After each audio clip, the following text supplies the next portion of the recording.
should be able to manage. Project manager should be able to manage changes effectively, and that there's something called the change control board.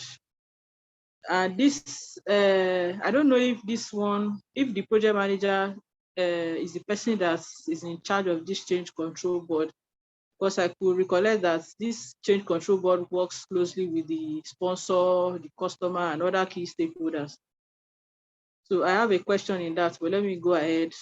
And that change can happen at any time is something that we should always have in mind, and that a proactive manager should consider these factors of change and several factors that can also contribute to changes along the line while you're executing your project. Could be whether you miss some requirements at the beginning of your project. So the attempts where you have to include some requirement that you have missed into your project can also be termed as part of the changes, and new regulations that come on along the line as well can also be some factors that can affect your change. And that change has to pass through some stages. I can recollect you identifying your change being the first important thing. You document your changes as well, and then you update some plans along the line, because you have to always be including this change on every plan you move on with as you go on your projects. And then managing project issues, because projects do not go as we. Wait, what's an issue? Let's start from there. What's an issue? The issues on the project, Abi? Yeah. Hello? Hello? Yes, I said, what's an issue?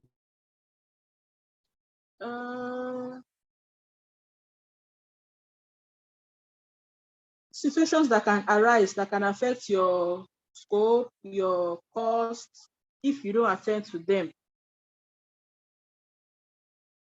Situations that can arise if not attended to.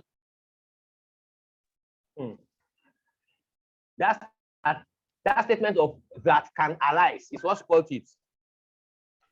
An issue is something that has happened.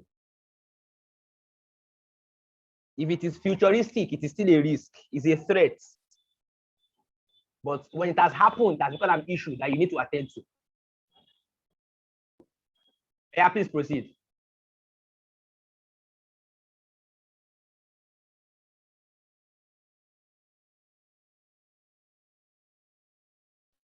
Proceed now.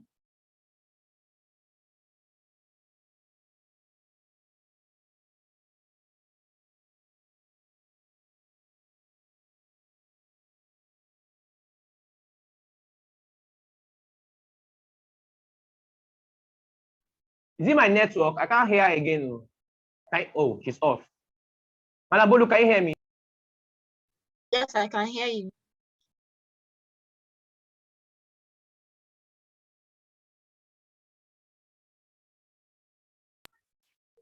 All right, it's like she's off now. Let's proceed. So, Madam Bolu, we're about moving into the fourth lesson, keeping the team on track. Madam Bolu, yeah, help us. What's the first lesson, second lesson, third lesson? Okay. The first lesson is creating a high-performing team. Should I continue? Hello, talk now. Yeah. Can you hear me? Okay. Creating a high-performing team. The second lesson is starting the project. The third lesson is doing the work. Okay, can you do like a one-sentence overview of each of those lessons? Just one sentence overview. Okay. Creating a high-performing team is just about putting the right set of team, putting right set of staff or team members together that would handle the project throughout the life of the project cycle. So you want to make sure that you have the right set of resources, human labor, that would carry out the project throughout the life of the project cycle. And then starting the project is things that you need to put in place, what you need to do to ensure Okay. that you have a successful project, that your project is successful, which at the end of the day, what you need to do. And then doing the work is actually carrying out the project. What are the things you put in place to actually execute the project?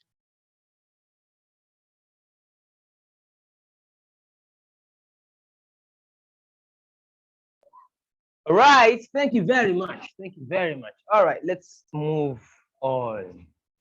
Let's. All right. So let's move on to the next lesson, which is to keep the team on track. You have started the project. You have put in a lot of foundational work into ensuring that you have a high-performing team. You have done that very well. Then you have also gone ahead. You have started the work. You have done a lot of your planning. In fact, you have even started executing. Okay? But you also need to ensure that all the gains that you have set the right foundation for, you want to ensure that you consolidate on all of them. And that's why you now have a whole lesson to say on track. So, Engineer Yakin, can you read out the topics under this lesson quickly, please? Okay. Keeping the team on track. Lead a team. Support team performance. Address and remove impediments, obstacles, and blockers. Manage conflicts. Collaborate with stakeholders. Mentor relevant stakeholders. Apply emotional intelligence to promote team performance.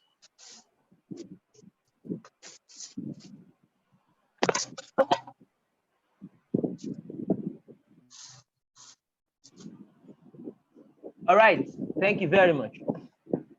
So let's start with the first one, which is to lead a team. Okay, so of course, we've all heard so much about the concept of leadership. In fact, leadership is a core principle. Is a core principle around the concept of managing a project. Because at the end of the day, you want to lead. In fact, you want to lead yourself. You want to lead people, lead your team. You want to, it's leadership. Let's read from the slide. The project manager is the visionary leader of the project.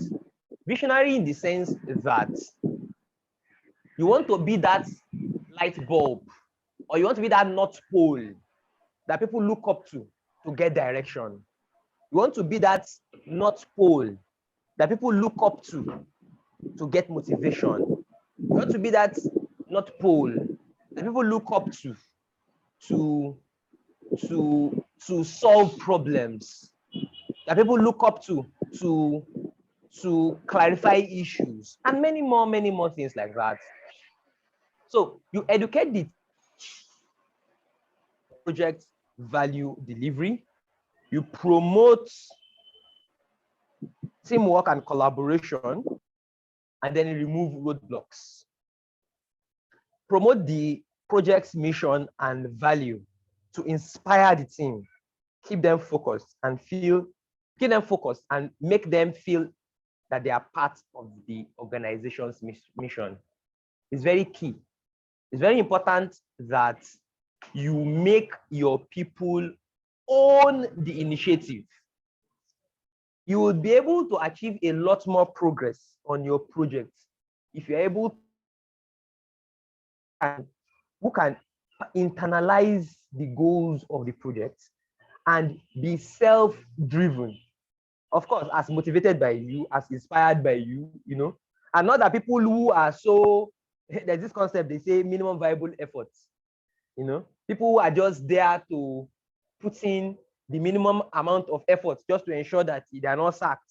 or minimum amount of effort just to ensure that you don't say they are lazy. You know, that kind of thing. So it all comes down to the leadership skill of the people. In fact, you find some experts even saying the leadership skill of the leader is almost more, it has more significance on the outcome of an engagement than the personality of the Engineer Yakin, what's your opinion on this? Let me hear your opinion on this. Yes, leadership skills is very important. I will agree with that. Maybe due to my nature of the work. So we in construction industry, the person that is a leader, people do emulate him, either skills labors or skills labors. We have a situations that at times as an engineer, you do part of the labor work in order to encourage them. You let them know that you can even do it. You let them see that it's not that they are not human beings doing this kind of labor works. So we've seen an extent that a boss that owns a company doing this kind of labor work for like 2 minutes. That's one. Number two, another thing I've seen that like this kind of programs we are having.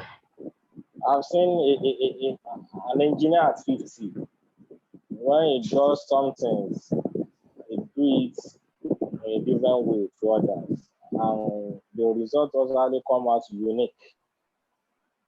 And the part of reason is that he has attended, he has done all these training, PMP, professional trainings, and he puts them into training. Let me give an example, sir.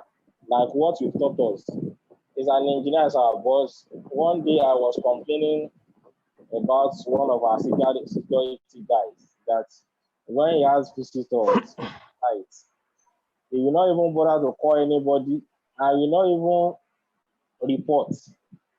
He will not report. He will not tell anybody that you have to time when you are not around.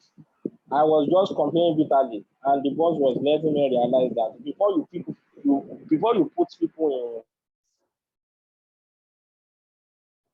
in some tasks, before you give some people tasks, you have to let them undergo some training. You pick this guy on the street, putting him on a gate, and expecting him to perform a diligent security works. But where I'm coming from is that boss, because he's a leader, he has some qualities. He has let me realize that I cannot just be complaining because I've not trained that security guy. So it's what he give me that I will take. We see him in another way. As in, we see him thinking in different way. People give me a lot of respect. And that one, whenever we have issues on our side, we give him an attention. Okay. So it's part of what leader can. So whenever we are tired or we feel tired, they give a lot of encouragement, and people do follow him because of his leader skills. So it's very important. Very important. Beautiful. Thank you very much. Thank you very much. Madam Obalade, I can see that you are with us now. Is that correct? Body, spirit, or both? Okay. None. Sorry, my network was. Okay. So are you with us in body and spirit, or one of them? I'm here. Good. So now, I asked a question earlier. Engineer Yakin answered. He answered a part of it. I want you to answer the second part. That part of saying, the question says that which is more important, personality of team members, leadership style of the leader, which has much more significance on the success of the project? Leadership style of the leader. Are you sure? Personality style of the people. What if you are dealing with in quotes? I think the leadership style of the leader can make everybody feel inclusive. The way he's able to manage them would, I Don't come feel, and is tell us, don't give us textbook theory, because I no, will no, ask you for a no, practical situation. no. I'm answering you now. So I said I feel that the way the leader can carry his team members along, the way he's able to include all of them and make them feel as part of the project will also influence the way they will react when they are working in a team, like working with other people, to Okay. influence their way they will follow the pattern the leader is showing, to have more significance, in my own opinion, as compared to individual personality traits of each person. How about where you are working with so much people, let's say 20, 30 people? Will you have to now be managing each personality according to each person? I feel that if you're able to carry them on a very inclusive way, they can follow. All right. Thank you very much, Madam Mama Bolade. You have just given me a beautiful English response that we know that practically it's a little more complicated. But really, that's the answer to it. Really, that's the answer to it. That's the answer to it. A lot can be solved. A lot can be solved by the leadership approach. A lot can be solved. An example I give people is that I will say, I remember many years ago when BRT first started. I remember coming to Lagos many years ago. I was in that mile 2, mile 12. Maybe mile 12, that's the one that is beside the Kurodu now. Abi? Yeah. I was in that mile 12 queuing. I could not believe my eyes.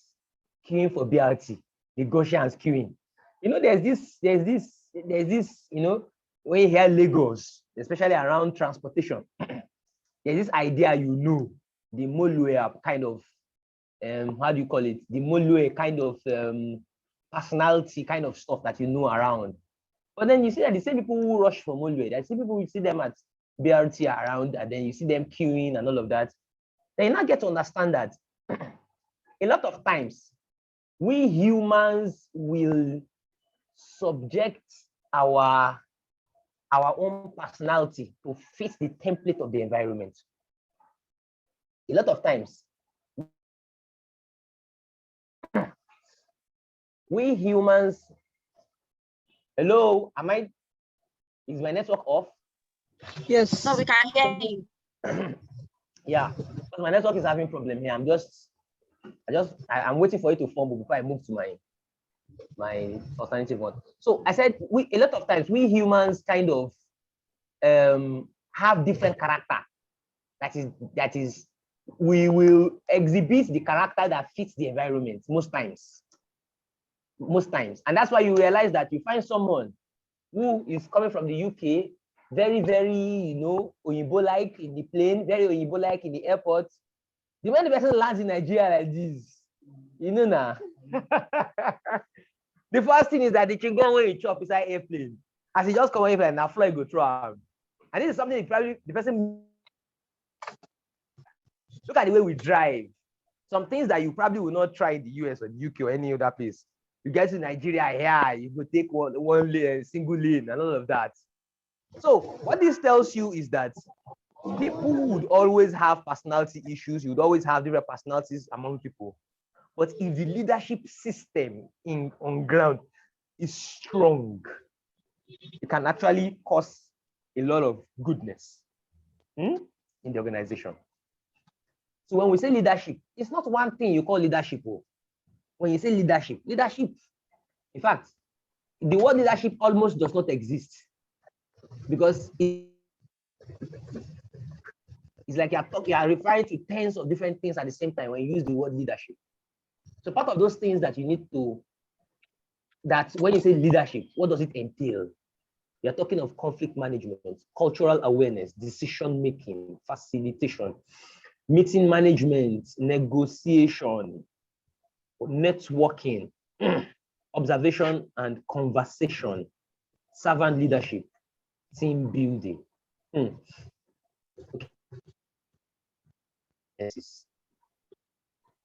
Part of this is that you have to be mindful of individual and team aims and working relationships.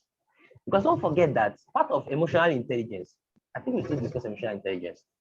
Part of emotional intelligence is you're being able to understand your environment at a subsurface level.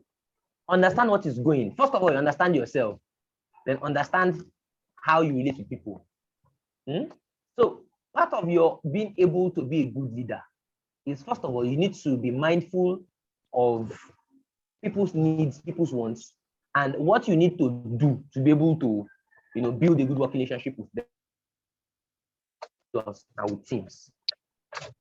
And then, like I said, there are different leadership approaches. And the reality is that there's no one particular approach that is better than the other. What happens is they all have different times in which they are the most appropriate.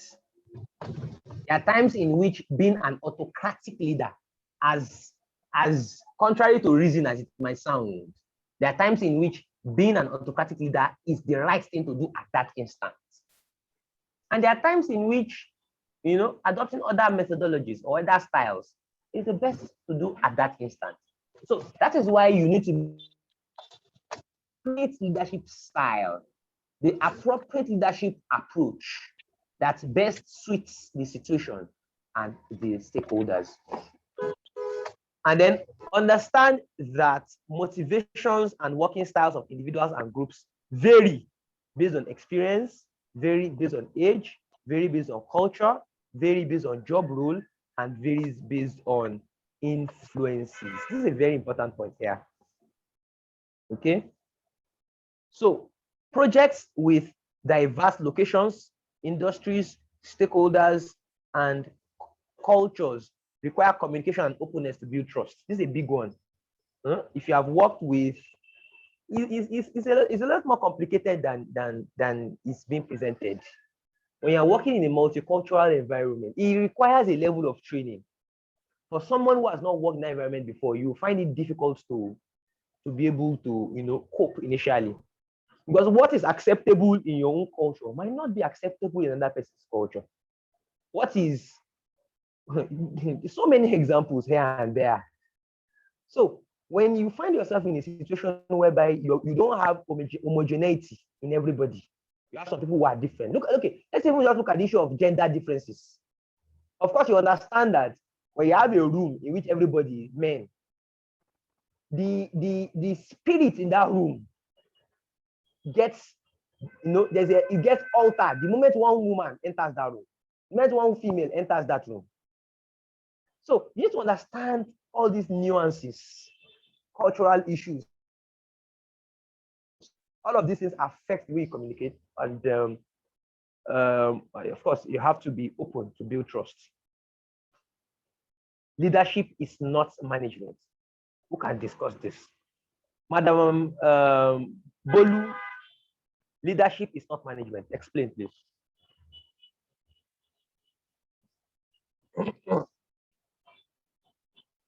Hello, Bolu.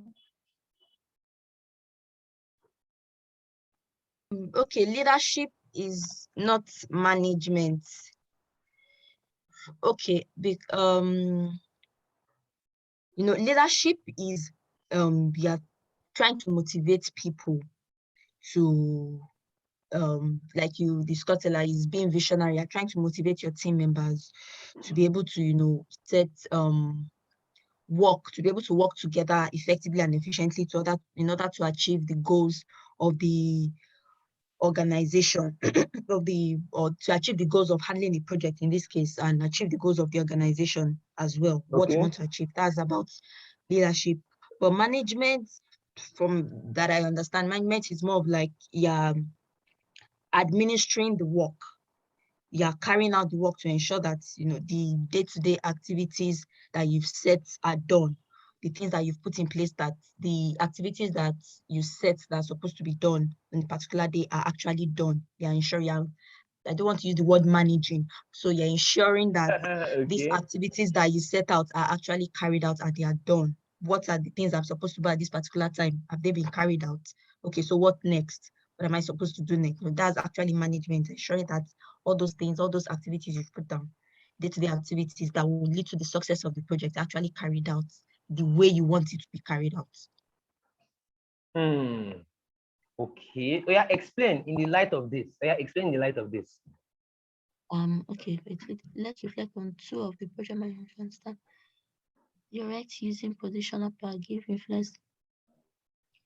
Okay, so in the light of this, direct using positional power, which is management, and guide, influence, and collaborate using relational power. So in management, you're probably like giving instructions on what your team members need to do to ensure that the activity is carried out the way you want it to be carried out. But leadership is just like let's say you're guiding or you're influencing their decisions. How will I put it? You're ensuring that the team members are actually working well together to achieve that goal, to achieve the overall goal of what you want them to do. For that, at least for that first point, that's the way I understand it. Okay. Then develop, maintain. Okay. Really understand develop and maintain, but I think I can relate to innovate and administrate.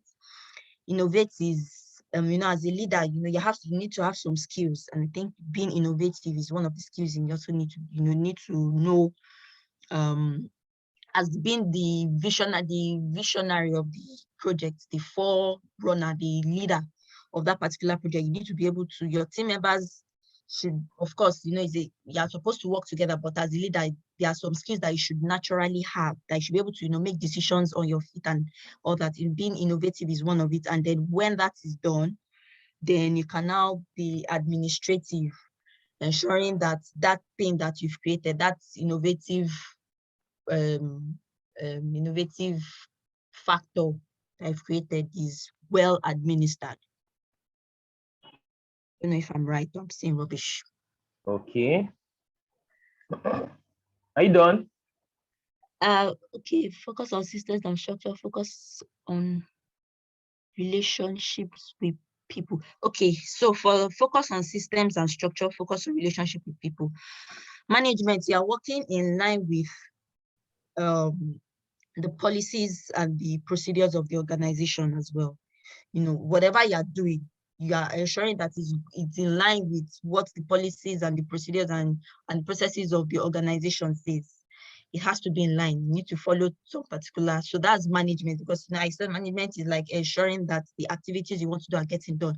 It's not just doing them, it's ensuring that you are doing them well to the satisfaction of what the organization wants.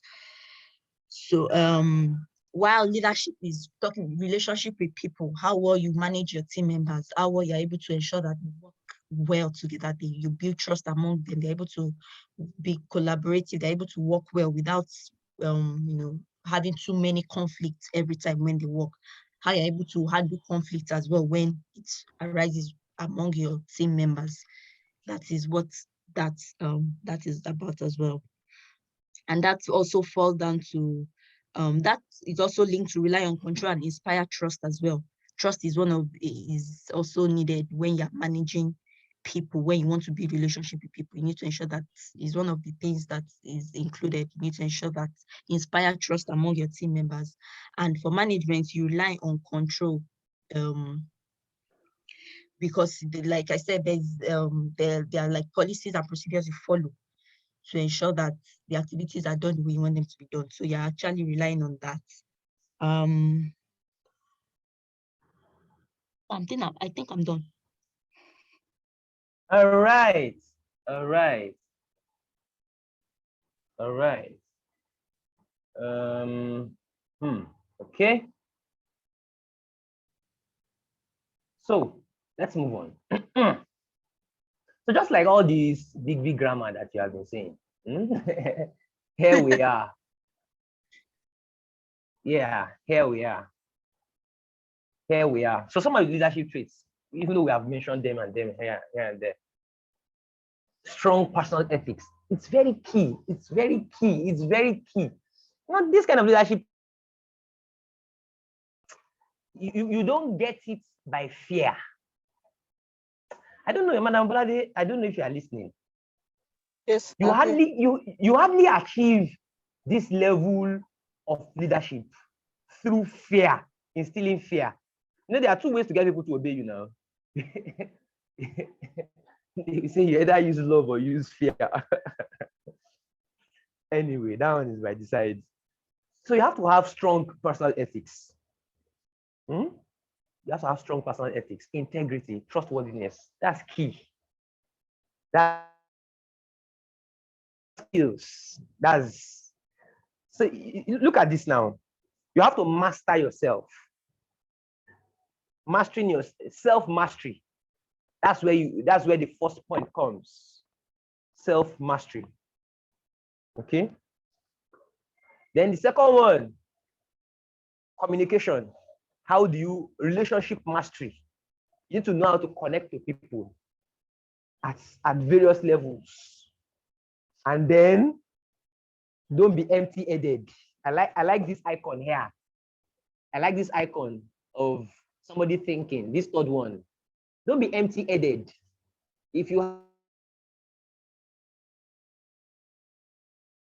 have that last one, you like a sympathizer who just sympathizes with people. Oh, sorry, sorry, take heart. You really can't connect to people at the intellectual level. You can't solve problems for them. You can't guide them. Then you are just a sorry person, you know, that kind of thing. So, servant leadership.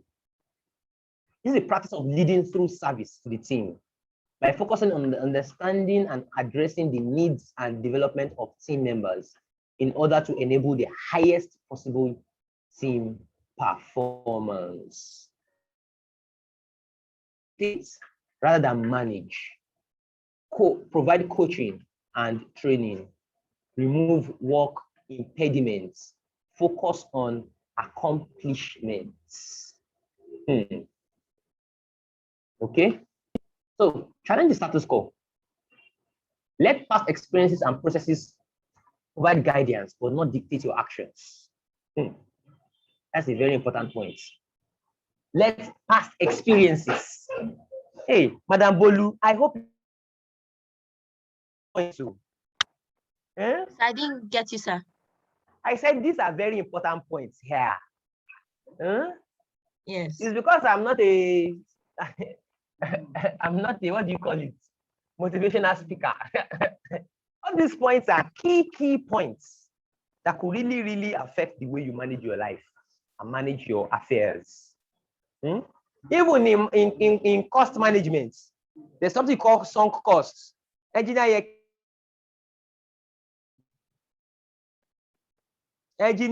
wake up. Oh, my late is soon. Madam Bolade, what is sunk cost? Sorry? What is sunk cost? Sunk cost. The type of cost. Oh, tapiti. Okay. Madam Bolu now, she works in the bank. You can't tell me you don't know sunk cost now. Okay. Sunk cost is not money that you've spent already, but and cannot be recovered. Money that has gone. Money that's gone that you spent. You don't spend them, you don't go. You understand? They will tell you, don't let sunk cost affect your strategy. Don't let sunk cost affect your decision making. It's dangerous. Let me give you an example. Madam Obolade, are you there? You are investing in a Yes, I'm business. here. You need $5 million to invest in that business. And then you realize that, after spending $1.5 million, you realize that there was a strategic error in that business. That business might not be the best business for you. You understand? Now, you are now thinking, should you continue in setting up the business or you should abandon it? The principle of sunk cost will tell you that whatever you have spent, don't let it affect your being able to rationally take a decision now. Don't let the fact that you have spent money, don't let it color your thinking into taking the wrong decision. Make your choice of should you continue or not. Make it based on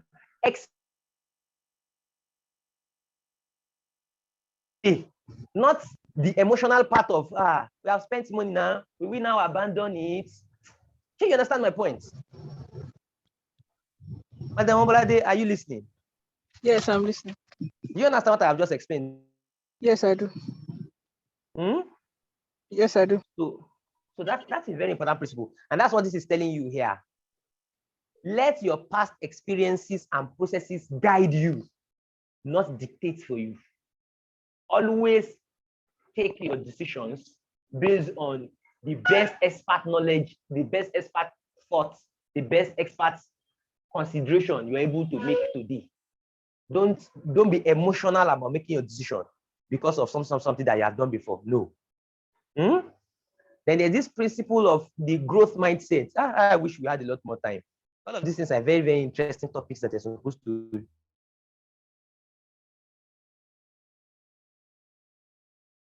do. So commit to a growth mindset to continuously improve and innovate, to find new ideas and perspectives. Discover the best approach through challenge and introspection. Avoid complacency and blind acceptance. Avoid complacency and blind acceptance. Okay. All right. 360-degree view of stakeholders. Of course, by now, we've done all of this.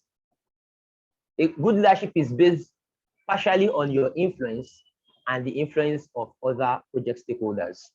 You should use the tools and techniques, various tools and techniques, to ensure you by now you understand the same. You know this power impacts interest grid, direction of influence. I think we've discussed this one too. So all of these things are just there to help you understand your stakeholders a lot better. Because you cannot lead except you know your stakeholders. Your knowing your stakeholders will go a long way in improving your capacity to lead the project. So team building, cohesion and solidarity help perform better. Good leadership facilitates the bonding between project team members. Team building activities build unity, trust, empathy, and focus on team over the individual. When you say team building activities, those things that you do together as a group to be able to bring your minds together. Okay, so Madam Bolu, please read this to us. Okay, team building. Use rewards and recognition to keep teams motivated. Rewards, tangible, consumable items, a specific outcome or achievements achieved. Define start and finish or fixed time.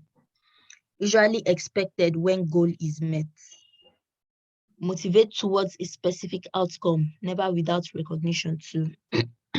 Then recognition. Intangible, experiential events.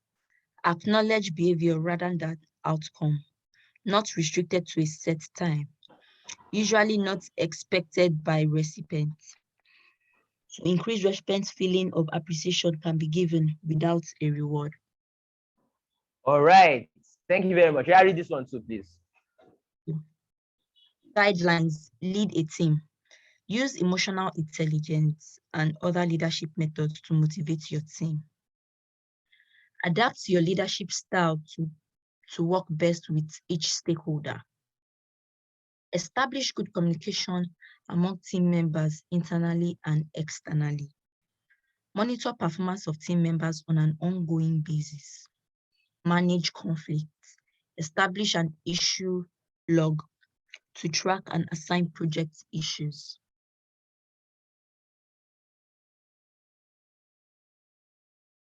All right, thank you very much. At this point, we have come to the end of this task. Let's move to the next task. Support team performance. Yes, that's where the concept of KPIs come. That's where the concept of KPIs come. When you want to support team performance, if you want to support team performance, you first of all need to even know how do you measure team performance? What metrics do you want to use to be able to gauge your progress? Organization's progress towards meeting its goals and objectives. It is usually defined by organizational leadership. Okay? Strive to shape a team with a healthy culture of working autonomy and a shared sense of responsibility for their work. That's a very important point.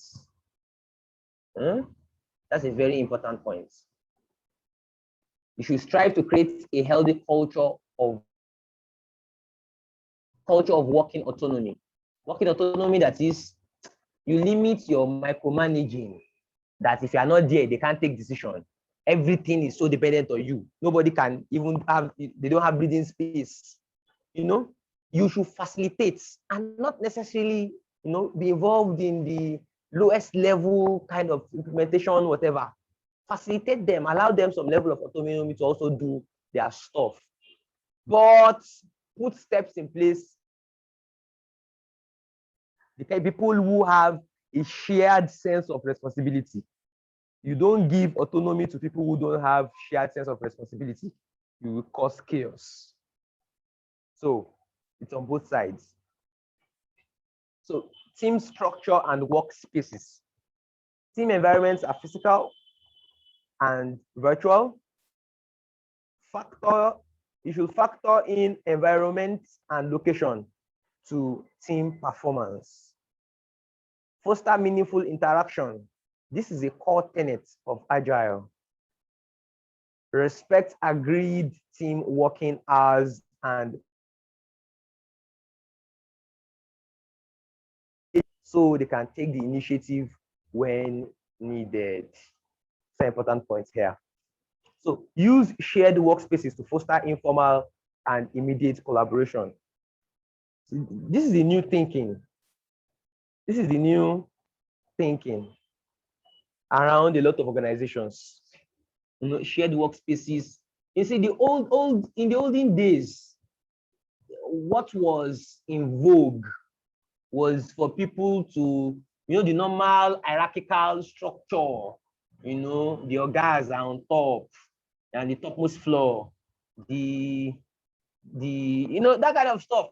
That used to be what was that is changing a lot now.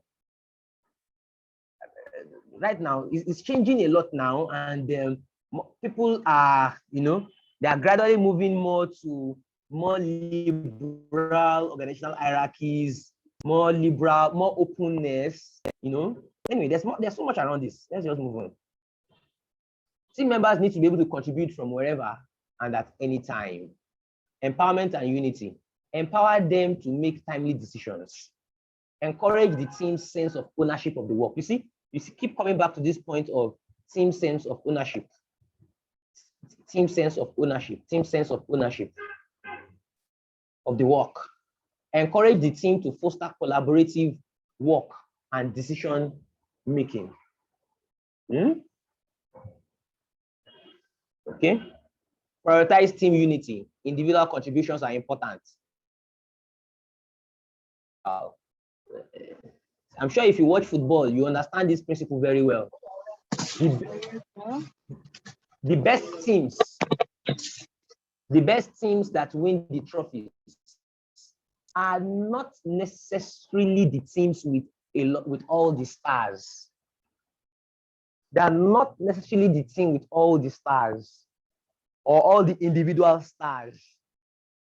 You find cases in which, in fact, a lot of times is the under and then they take the trophy. The underdogs that don't necessarily have all those big name players. Why? Because individual stars help, but what really pushes you, turbocharges success, is collective work, collaborative work, team unity. So autonomy and teamwork. You should know when to interfere. In general, people work more productively when granted autonomy. So include the team in clarifying and prioritizing requirements. Include the team when you are splitting requirements into tasks. Include the team when you are estimating. Of course, I believe you understand all of this. Keep the tone positive and fluid. Establish a culture of fluid communication and engagement in a workspace that promotes positive interaction. It makes leading and managing the team easier. Team building activities. What are some team building activities? They also call them team building strategies. They could be formal, they could be informal, they could be brief, they could be extended. They could be, you could facilitate it yourself, or you could use a group facilitator. A team building activity are just whatever you are doing that brings people together to collectively work on something. Maybe you're having a meeting to discuss your work breakdown structure, analyze a plan, or something, whatever you are doing that is bringing people together to be able to collaborate, to communicate, to be able to, so it could be formal or informal, it could be brief or extended. So use team building activities to influence diverse individuals from many functional areas, each with their own goals, needs, and perspectives, work as a cohesive team and for the good of the project. One of the examples of this is that you find a lot of times, one of the advantages that you find a lot of times that, what's the word? A lot of times you find out that organizations sometimes come up with assignments that would require somebody from department A to team up with somebody from department B and somebody from department C and somebody from department D. So because this is key, because ordinarily, if you're not careful, Madam Bolu, I'm sure you can relate to this. If you're not careful, you can be in an organization and you will be so siloed that you really might not understand the bigger picture. I don't know, Madam Bolu, do you understand what I just said? Yes, I do. What's your opinion? Is it really a big issue? Have Yes. you seen any practical disadvantage of this siloed approach to organizing organizations? Yes, to an extent is a big issue. So for example, in the banking industry now we have branches and all that and everything. There are some things, I know right now they are trying to make it they're trying to bridge that gap. But because of branches and everything, there are some things that is probably maybe just through via email, which will not really explain how the big picture is. That we just know that some things are happening in the head office, but we can't really understand it except those in the head office, except it's only those in the head office that really get the big picture. So now, they are trying to actually bridge that gap, because at the end of the day, they realize that it limits team performance in some areas, or especially when handling some things. So it's actually a big issue if you are just if you don't have a certain level of interaction. It can make or melt the organization.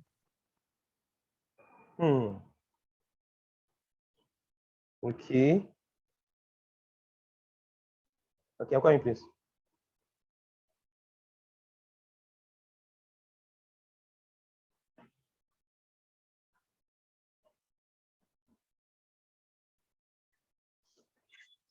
Okay, so team performance assessments. Improve team performance interaction. You solve issues, deal with conflicts, improve team member skills and competencies, increase team cohesiveness. Team performance assessment could be informal or formal. You assess potential continuity. You assess the potential, not one-off. Identify positives, identify negatives, reinforce positives, and look for something to address the negatives. Okay? So part of your, okay, so compare performance to goal. Of course, now that's part of monitoring. You compare what the reality against what you set out to do. Clarify roles and responsibilities. Why do you need to reclarify? It's because a lot of times, as we are moving on, there could be issues that you know might want to puncture your understanding, or if I might not even be a case of puncturing the understanding, it might be cases of recently, change. When you say change, it's not theory. That's the reality. It's not theory. That's the reality. Okay, so that's why you have to continually clarify roles and responsibilities, because the one you have set out before, some things might have changed. So deliver positive as well as negative feedback. Discover unknown and unresolved issues. Create and monitor individual training plans. Establish future goals. Okay, so team development is a process which can progress and regress. Meaning that your team can actually regress. Interesting. So acknowledges diversity and promotes inclusivity. Madam Obalade, can you explain that point? Acknowledges diversity, promotes inclusivity. What does that mean?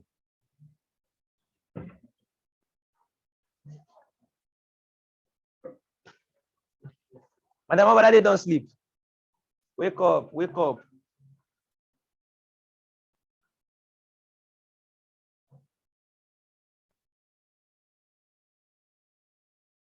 Hello? Hello?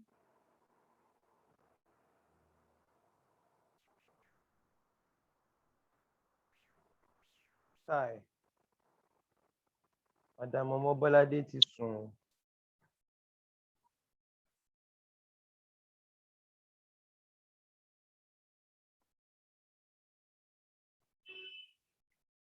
But can you hear me, Sha? Bolu, are you following? Yes, we can hear you, sir. We can hear you, sir. Okay. All right. So acknowledge diversity. Understand the fact that you will hardly have homogeneity in what you do. Diversity could be in the form of gender, it could be in the form of background, culture, language, it could be in the form of time zone. You have to acknowledge the diversity. You don't fight it, you acknowledge it, and you factor it in how you manage your projects. And then you promote inclusivity. You have to actively promote inclusivity. For example, you have somebody in the class or in the team. He's a very shy person. He hardly puts himself forward on anything. Look for a way you can assist him to get forward. Look for a way you can assist him, to get things done. So requires trust, communication, and respect, and takes effort. Aha! Here are the 5 stages of team development by Tuckman Ladder. And Bolu, you said you have watched the videos. Yeah, tell us. Explain this to us. The Tuckman Ladder. Quickly, please.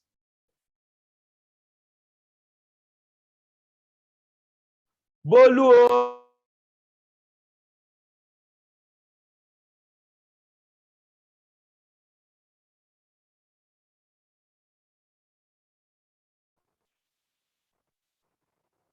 Are you sure people are not asleep? We are here. Kai. Sorry, sir. Sorry. I quickly went to the restroom. Sorry. Sorry, sir. Okay, so what did you say? Tell us about the Tokman model. Okay. So the Stockman model, is talking about the 5 stages of team development by Bruce Stockman. And Yeah. we have forming, storming, numbing, performing, adjourning. And then forming is has to do with the team needs to learn about the project to understand the roles of the project, but it is more of an independent approach. That is not open. They like they get to know each other, trust one another, but it is more of an independent approach. Then the next one is storming, begin to assert themselves and control emerging issues. So what it means is that the team, they address the project and the method they want to use for the project, and it is more opened compared to forming. It's an open form of team development. And then we have numbing, where the team, they begin to work productively without worrying about personal acceptance or control issues. So, they work together, they learn about each other's behavior, they try to integrate these behaviors, they adjust the behaviors, and so that they can support each other. And this is where trust develops at this stage. And then performing is working at optimum productivity and is collaborating easily, communicating freely, and solving its own conflict problems. So, they work together as a well-organized department, or unit, or division handling a project, and they are able to actually work through the issues of the project, handling issues, handling risk effectively and efficiently. So they are working together.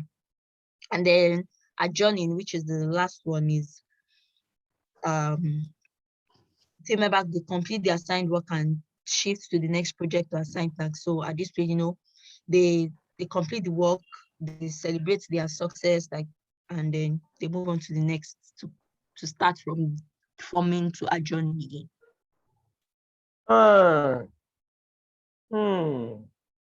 Thank you very much.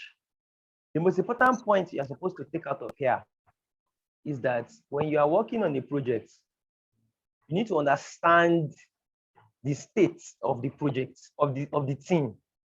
It's just like a child. It's just like we humans. The way you are going to deal with something that somebody has done to you is going to be dependent on your understanding of the person's maturity. For example, if a madman were to shout at you on the road, the way you will respond, if you respond at all, will be different from the way you will respond if your desk mates were to shout at you. So that is what this is telling us here. And it is the principle that you need to understand the stage in which your team is. Different stages of a project have different characteristics. For example, at the very beginning that you, that you set up the team, there's still a lot of coldness. There's still a lot of potential coldness among the team members. So you call that forming. People are just coming. You know the way you do now? Everybody just sit down, the form chairman for your own corner, just sit down looking at everybody, that kind of thing. But maybe day 1, day 2, by day 3, people started moving, started introducing themselves small, they started knowing themselves. Then storming begins. People start to show their color. That guy is rude, Sha. That guy doesn't know how to talk, Sha.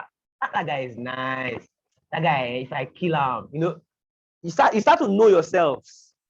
Then if you are lucky, you will storm successfully and you will get out of storming, and then you know at that level, all of you know yourself. And then performing, by the time you know yourself, everybody knows themselves now. You know that guy a madman. He's nice, but don't just trespass. You know, that kind of thing. And then at some point, of course, as you know, then you perform, then you adjourn. Bolu, would you regard this principle as also relevant to marital life? Marital, yes. I said, would you regard this principle as also relevant to marital life or to relationships? Yes. I will. Interesting. As I was asking that question, you are remembering all those days when Baba Boy was say chasing your hand. It's allowed. All right. Okay, so MBO, manage by objectives. Use clear objectives for a more productive and driven team. Set objectives collaboratively with the team. Create challenging yet attainable objectives. Conduct objective setting at the beginning of the project of the phase, and then, of course, throughout in the form of iteration kind of planning sessions. You have to keep replanning and rechecking your objectives. Feedback, no feedback now, is critical for any team. A team member or the team leader or project manager should always be open to feedback. It's crucial for a team using any methodology or any environment. Discover the most appropriate and timely means of feedback. Public, private, individual, or group. It's very key. Sometimes the best feedbacks get rejected because they are not presented the right way. So you also have to understand the nuances around giving feedback. Should they be given in public, given in private, given one-on-one, or given in a group? You know, in fact, sometimes even the medium of feedback. So give and receive constructive feedback freely. You need to create an environment where people can feel free to give feedback without feeling some form of fear or something. So there are a number of performance tracking techniques. We wouldn't read through all of this because of time, but we know some of them already. In fact, we know all of them already. Scrum, Agile, Kanban boards. You know this now. Those boards that you have something on the board wherein, you know, people like for Kanban, for example, now that you have like doing, done, something like that. So, and you are moving cards around from one column to the other. So that way you can quickly see, okay, well, how many tasks are still in the doing stage? How many tasks have entered done stage? That kind of thing. So it's still a form of performance tracking. Throughput metrics. This one is just a case of like normal, like for a service business or anything. It could be that question of how many XYZ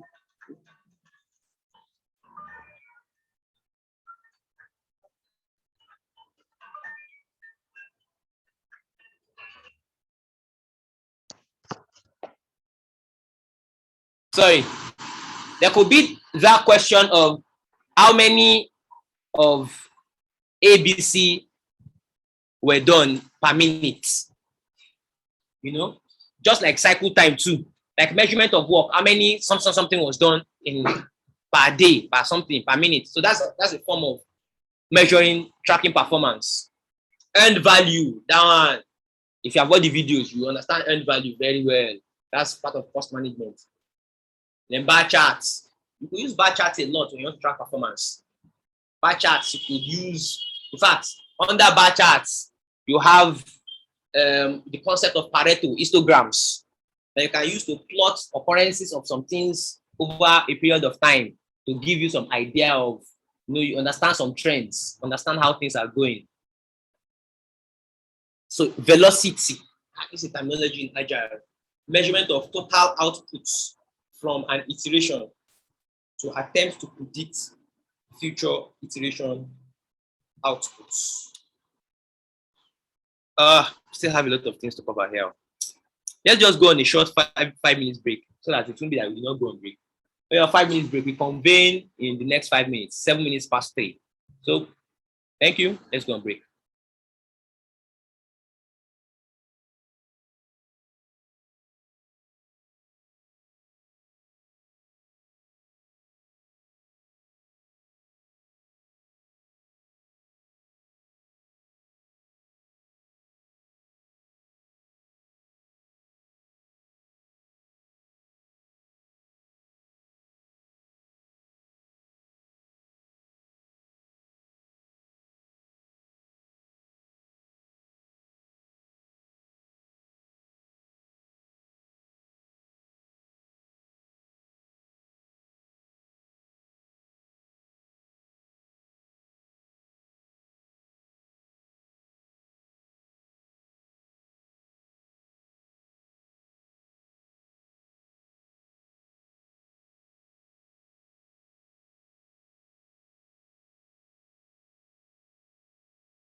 Hello?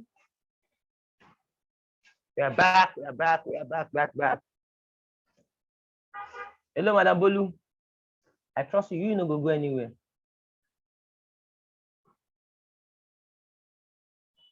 Good day. Engineer Yakin. Yes, I'm here. Oh, beautiful.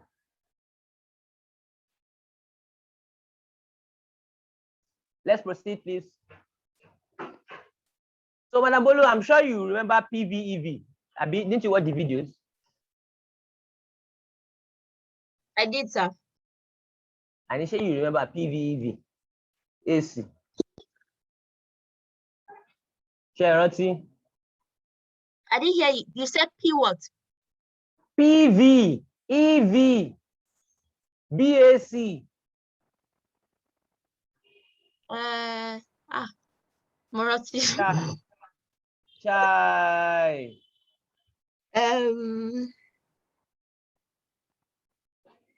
Chai. What's it PV, EVAC, BAC. Oh, what a pity. Cost management. Okay. Go read down. It's important. There's a lot of talk. So monetary value of the work contribution is another way of supporting and measuring performance. Earned value management. All those PV, EVAC that we talk about is earned value management, under cost management. See, is a lot of explanation. We just keep it here. Madam Bolu, you forgotten PVEV. End value. I know EV. I know EV is end value. You don't know the meaning of PVEV. Plant value, end value. Plant value, end value, actual cost. Actual cost. Yes. Budget at completion. It's coming now. It's coming. It's coming from where? It's coming back now. She know these things, so. Okay. So, performance report types. Different types of reports that you could give for performance.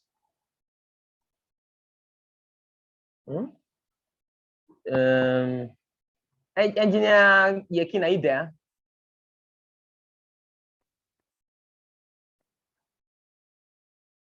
Hello?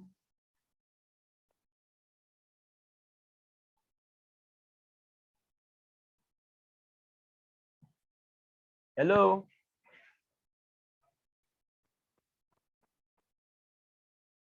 Okay, anyway, can I just read this one? Value stream map, a lean enterprise technique used to document, analyze, and improve the flow of information or materials required to produce a product or service for a customer. For example, this is an example of a value stream map. Yes. It's used to manage the flow of information or materials. From here, you can see production plan. Supplier, we are receiving something from supplier twice daily. Information flows, product flows to various processes. And each of all these processes, we have time, 4 days, 1 day, 2 days, 2 minutes, 1 day, 4 hours, 1 day. That is in between, then 1 hour, then shipping. Then at the end, you have something that is given to the customer. So this is just, like, it's called value stream map. It's just giving you like an overview, here and there. Retrospective and lessons learned. Of course, by now we should have become professors in retrospective and lessons learned. Retrospective is done at the end of your sprints to be able to find out how far, what went well, what didn't go well. So one of those things you do is, in fact, what you do is actually part of lessons learned. What you do is actually part of lessons learned. So they are similar. Gather data on improvements and recognize successes. Review what went well and what could have been better. Involve everyone. Impute.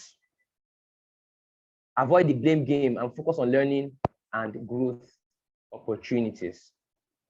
Okay, so agile retrospectives held as necessary throughout the project.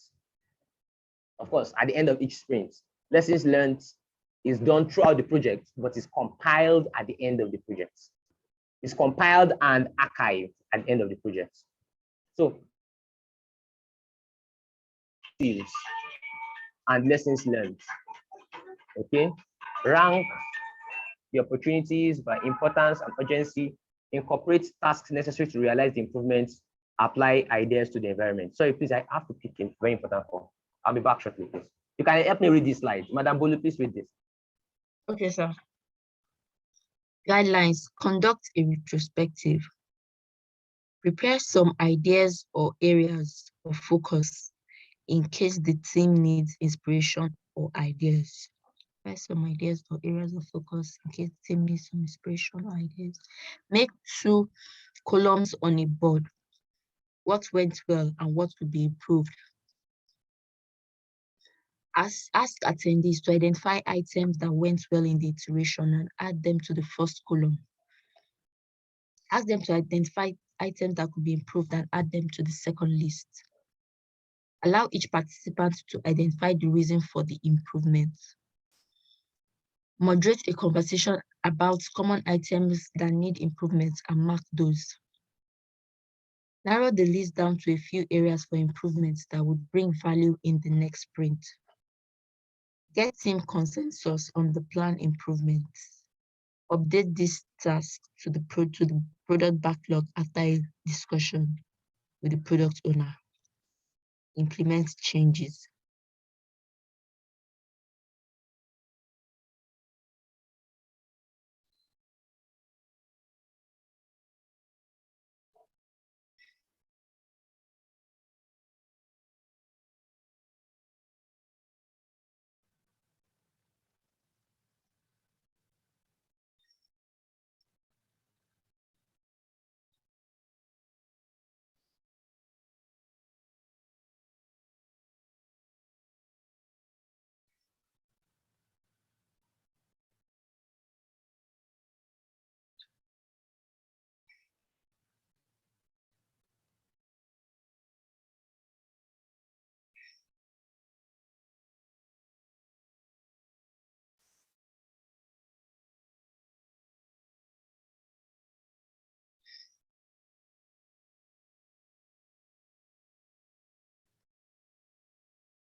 Hello?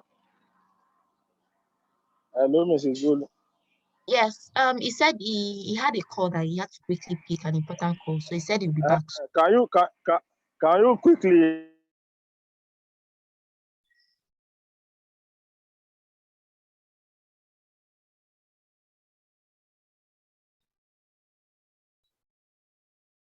just take me to sprint? I mean those plans, and I've not been able to get all those things very well. So can we quickly talk about it before he's back? Talk about what? I didn't hear you. Agile, predictive, agile. The third one. So I said I missed the first lecture then. The lecture on this agile. I thought this was discussed on the first lecture.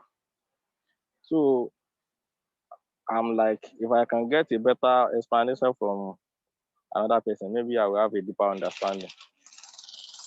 Okay, like the concept of agile. Yes. Okay. Okay, so in some agile is also known as the adaptive approach to managing the project, and it is a change-oriented approach. Let me just put it that way.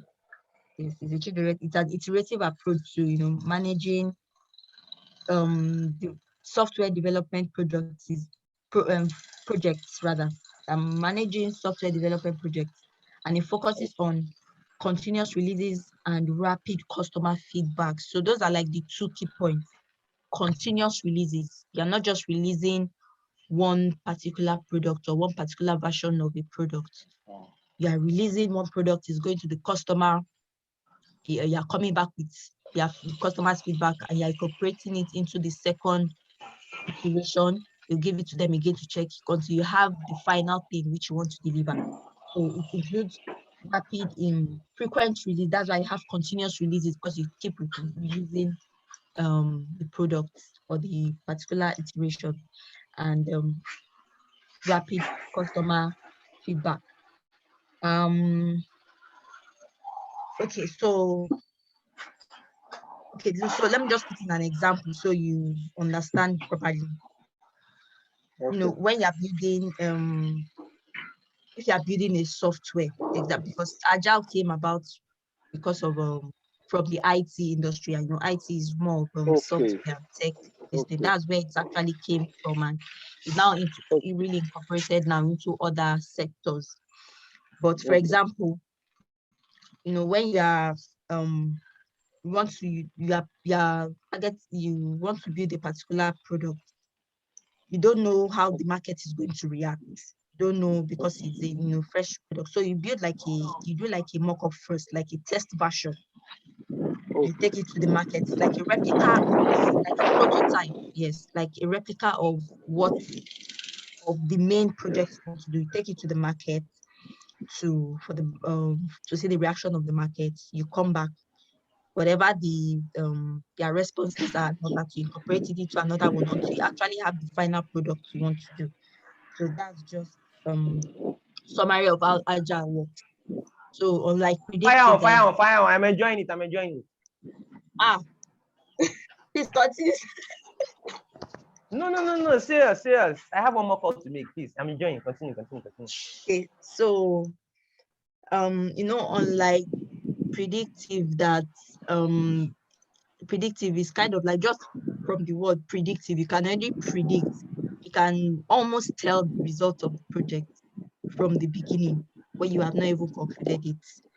So, but unlike agile, you don't know yet. You have to. That's why I said those two keywords: frequent releases and rapid customer feedback. So that's the two keywords for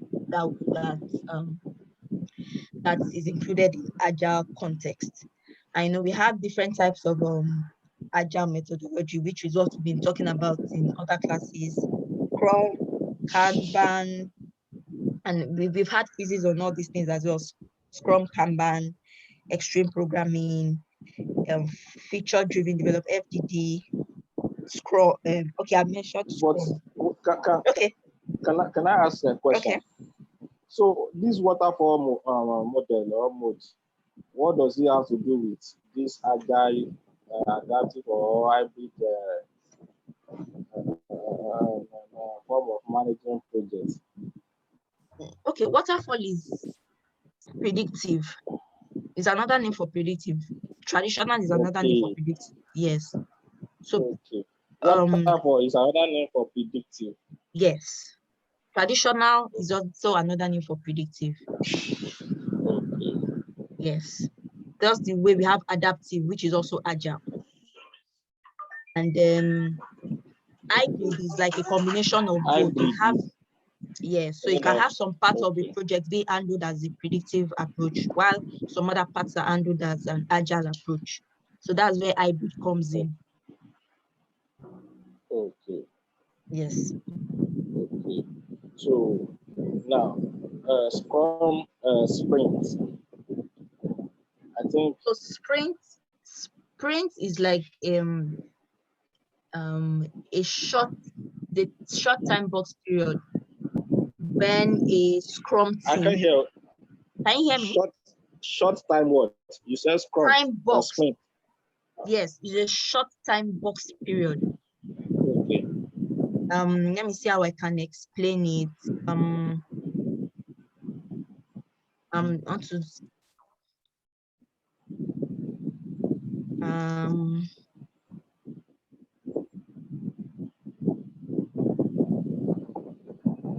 yeah, so it's just like a short period, short time box. It is a short period, and it is time.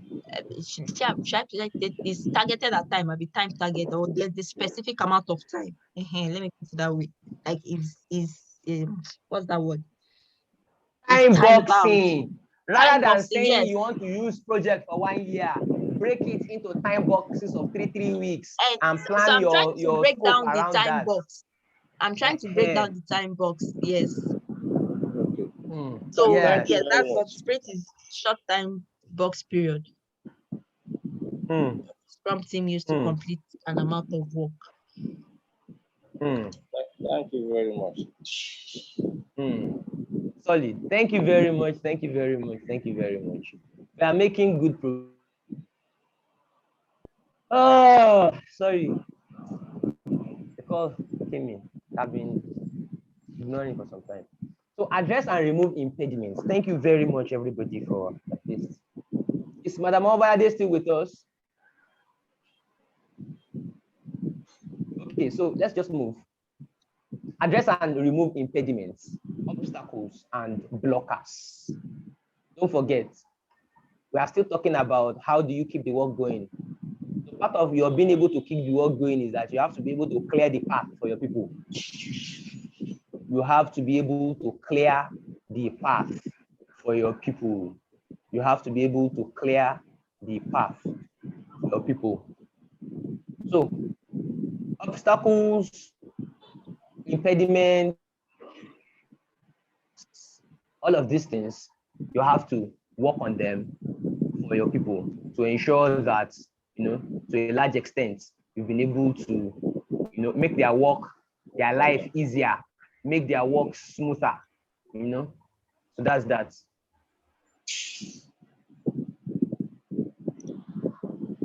Okay. So what are impediments? What are obstacles? This in body like allow. Is there a difference? Obstacle, blockers. Yeah, let's read. Impediment, situation, condition, action that slows down progress. Obstacle, barrier that should be avoided or overcome with some effort or strategy. Blocker, event or condition that causes stoppage in work or advancement. The three of them are same thing, Joe, or they are synonyms. So impediments, obstacles, and blockers. Also says the team can't agree on a solution.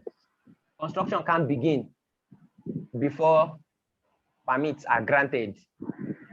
The company has altered the use of the product until a new contract is signed. Okay, there might be some subtle differences here and there, but in general English language, they are synonyms. So to assess the product backlog. Of course, I believe we remember the meaning of product backlog. It's your list of to-dos. Your list of to-dos in the back, you know, that you want to, that you pick from. What's the word? That you pick from each time you want to start a sprint. Your list of pendings. So your product backlog, work to be done, is also called product backlog. So use your backlog assessments and refinements. Assessments and refinements to explore alternatives to overcome or avoid risks, such as removing work items or blockages. Continually assess your backlog for potential impediments, obstacles, and blockers. Evaluate impediments against pending work. Also, assess scheduled activities and other lists of work items. The team and business stakeholders must assess the work backlog in terms of value and priority. Don't forget that I said your backlog is a list of prioritized to-dos. Prioritized. Your daily scrum.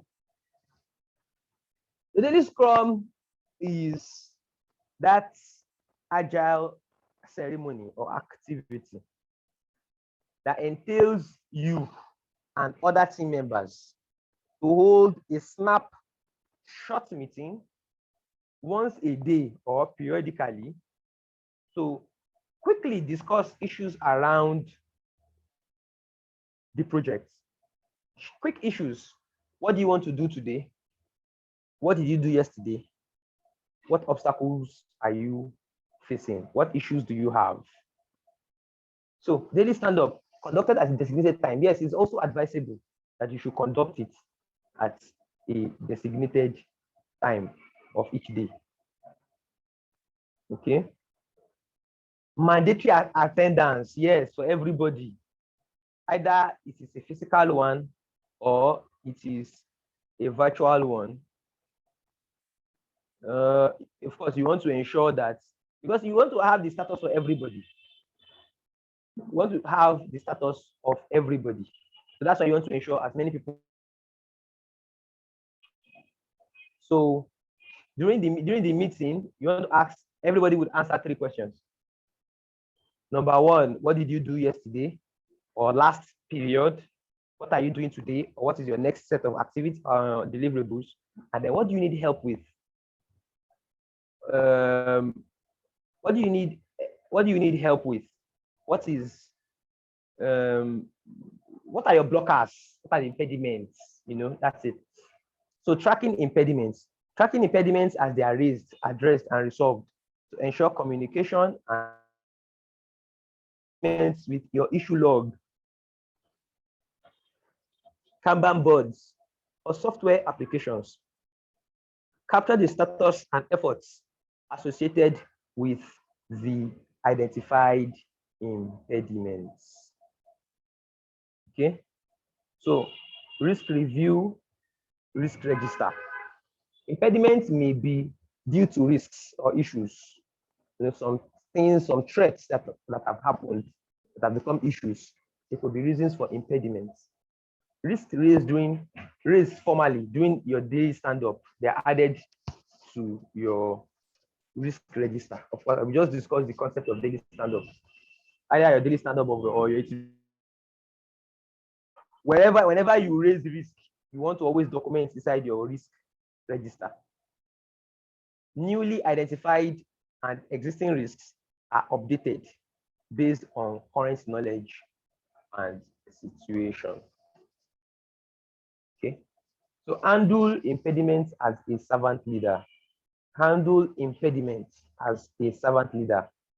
Aim to clear an unobstructed path for the team so they can contribute and deliver. Yes, of course, that's your job as a leader. Your job, part of your job is to clear the path for everybody. Part of your job is to optimize the workspace to be free of obstacles and other impediments. Create the right team space. Focus effort on work.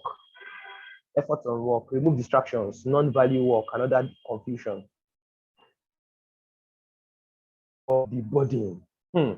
Addressing and removing impediments so the team can do their best work. Okay, so working with external stakeholders, other projects, and work demands. Okay.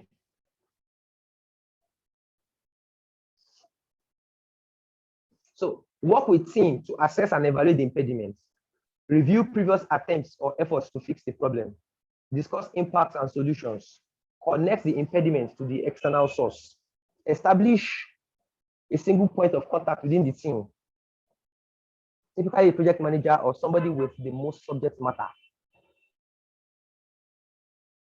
to focus on their work, create action plan and schedule, follow up and communicate agreement,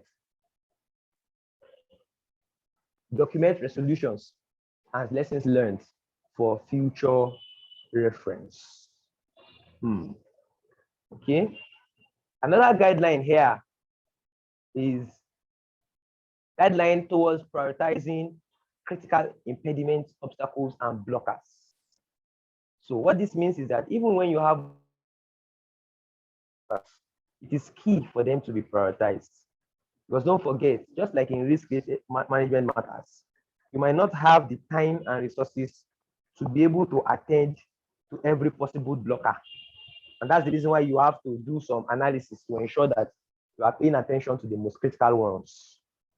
Even if you attend to everything, it's always good to attend to them in the order of criticality, in the order of priority.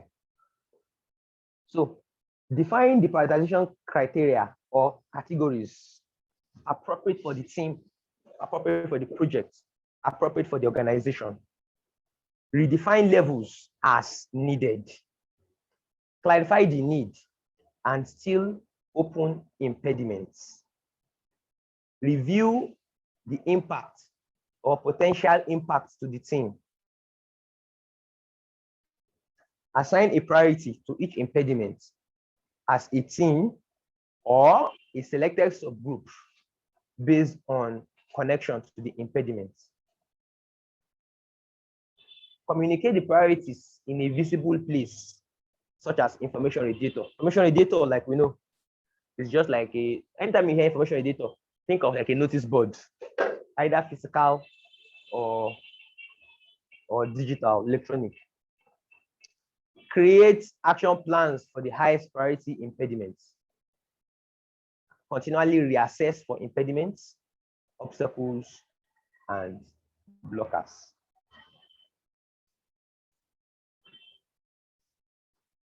So at this point, we've come to the end of that process, of that topic or task. Now we're on to the next one, manage conflict. Okay. Madam Bolu, are you there? Yes. Yeah, please read this to us. The project manager's role.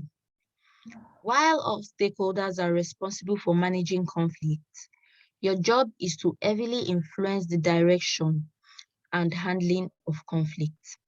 Use interpersonal and team skills to ensure positive results when handling conflicts. In agile projects, you facilitate conflict resolution while the team is empowered to resolve conflicts. As a servant leader, you assist in the removal of impediments or sources of conflicts. Beautiful. Read this too, please. Skills and leadership techniques. In addition to the conflict management techniques we discussed shortly, also use your interpersonal skills to address conflict, emotional intelligence, influencing, leadership, decision-making. Beautiful. Skills and leadership techniques, correct. Okay. Remember initially in the first lesson, that the first, what's the word? In the first task that we discussed today, leading a team, lead a team. We talked about the critical skill set of a leader. And of course, you saw that conflict management was one of them, in addition to some of these other aspects comprehensive. Okay, so let's talk about causes of conflict. There are many potential causes of conflict. Well, here are just four key ones: competition, differences in objectives, values, and perception, disagreements about role, requirements, work activities, and individual approaches, communication breakdown. What is conflict management? Application of one or more strategies to deal with disagreements. In fact, simply put, the idea is you want to deal with disagreements and you want to leverage on some principles or strategies, one or more, to be able to deal with disagreements. So effective conflict management leads to improved understanding, better performance, higher productivity. Ineffective conflict management leads to destructive behavior, animosity, poor performance, reduced productivity. Okay.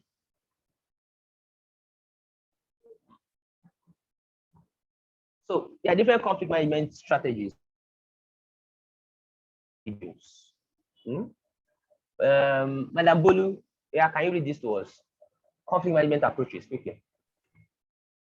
Okay, conflict management approaches, one of two: smooth/accommodate, emphasize areas of agreement, concede position to maintain harmony and relationships, withdraw or avoid, retreat from the situation, postpone the issue, collaborate/problem solve, incorporate multiple viewpoints, enable cooperative attitudes and open dialogue to reach consensus and commitment. Okay, so yeah, continue. Okay. Force or direct, pursue your viewpoints at the expense of others. Offer only win-lose solutions. Compromise or reconcile. Search for solutions that partially satisfy everyone. Compromise to temporarily or partially resolve conflict. Okay. Thank you very much. At this point, we've come to the end of that task. So we move on to the next task. Collaborate with stakeholders. Collaborate with stakeholders. % of your success in managing a project is dependent on your ability to collaborate deeply, communicate appropriately with your stakeholders, build trust, enhance collaboration, and productive working. So stakeholder management plan.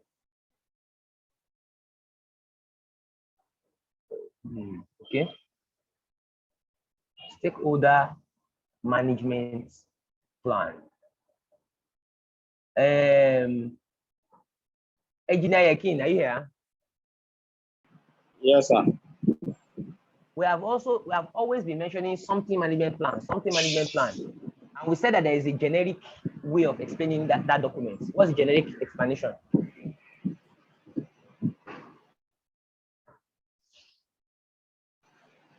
Is all other planning come from the project management plan. Like your schedule management plan, your stakeholder management plan, your scope management plan. They are the mother of all those plans are project management plan. Hey, but we are, my question, okay, for example, stakeholder engagement plan. Now, even if you don't see the definition of stakeholder engagement plan, what will come to your mind as the content of that document?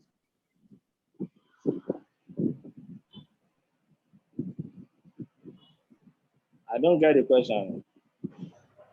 I said, even if you do not know you not read the slide, what will come to your mind as the content of that document? Okay, that this is the plan. This is the document that will guide me and identify my stake. No, in the stakeholder engagement. Let me see that. That what does each stakeholder want? What factors? Who are the main stakeholder? Who are the, we have,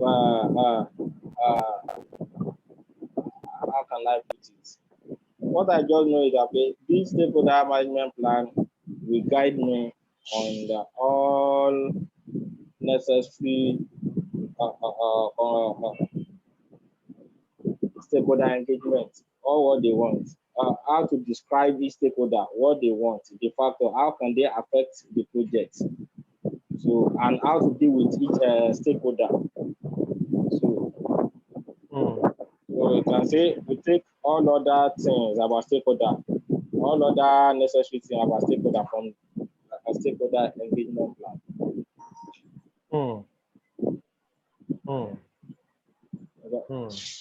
I can say Right. in project management, as we know, stakeholders have different effects.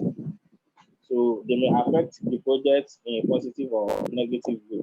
So you must have all these must have been included in our stakeholder management plan. So in order to deal with each stakeholder, we need to consult our stakeholder management plan.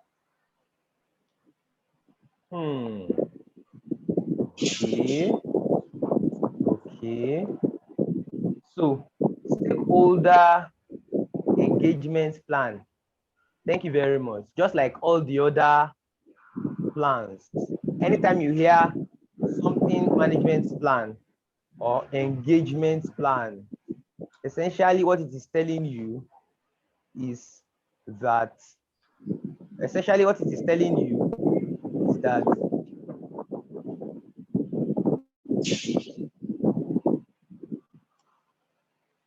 documents that gives you or gives you idea, or a document in which you will have listed out a lot of the how about that, a lot of the how about that knowledge, about that knowledge area. For example, if you say stakeholder, if you say scope management plan, it just means that inside that document have extensively written a lot of foundational information about how you will manage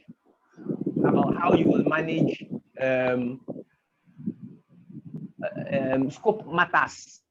A lot of the hows. How will you plan scope? How will you monitor and control? How will you, all this how, all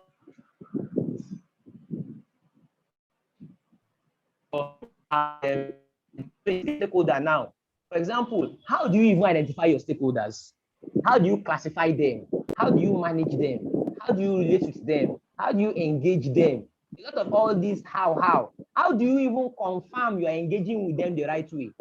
What form of metrics? How would you be able to check, confirm that you are doing things the right way? That is what you have in your engagement plan.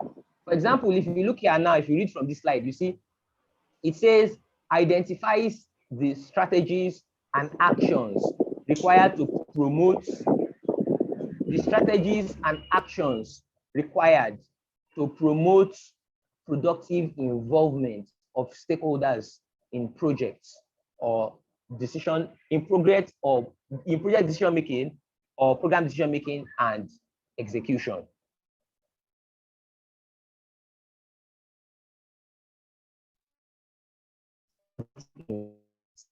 So collaboration is trust between parties, of course, that's clear. Madam Bolu, please read this to us. Collaboration. Optimize understanding of aims and expectations through open dialogue and meaningful communication. Accept that each person's involvement and engagement level may fluctuate during projects. Keep discussions transparent to ensure stakeholders are knowledgeable and expectations are set. Leverage communication and interpersonal skills, feedback, and meeting management to maximize feedback loop and stakeholder engagement. Okay.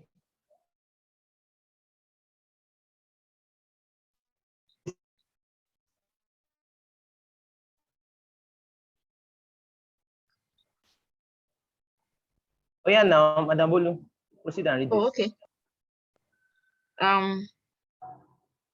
Collaboration activities. Nearly constant engagement is recommended. Base the frequency of engagement on mutual needs and expectations. Okay. Activities that encourage regular collaboration include daily stand-up meetings, collocating teams for face-to-face communication, scheduled sessions, e.g. milestone reviews, backlog grooming sessions, and project update meetings. Determine and optimize collaborative activities as an ongoing team effort.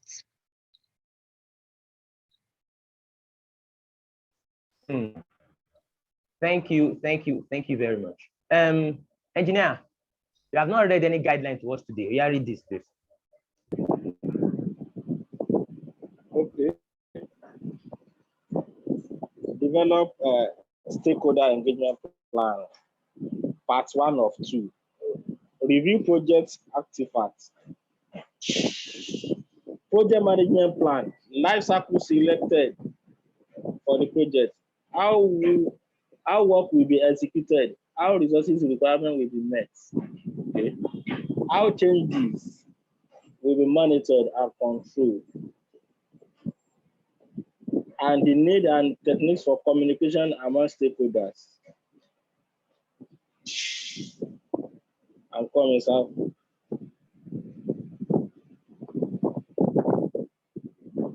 Okay, stakeholder register, how to appropriately engage stakeholders. Okay. And organization culture, structure, political climate. Determine best options to support an adaptive process for engaging stakeholders. Lesson learned database and historical information, insights from previous stakeholder engagement plan and their effectiveness.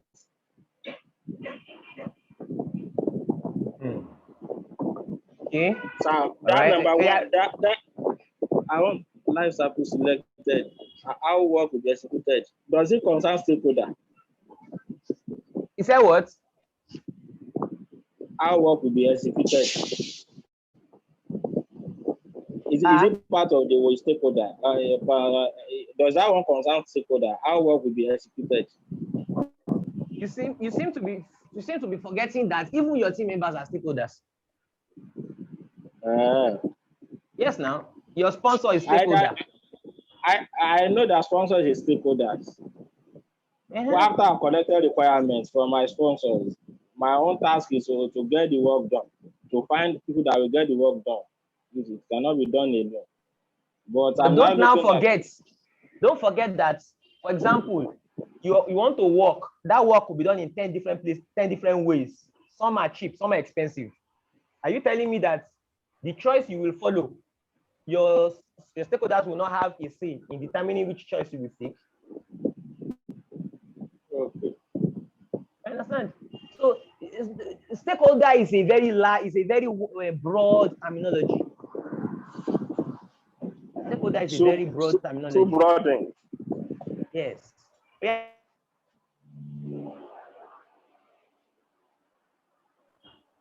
Yeah, engineer, read part 2.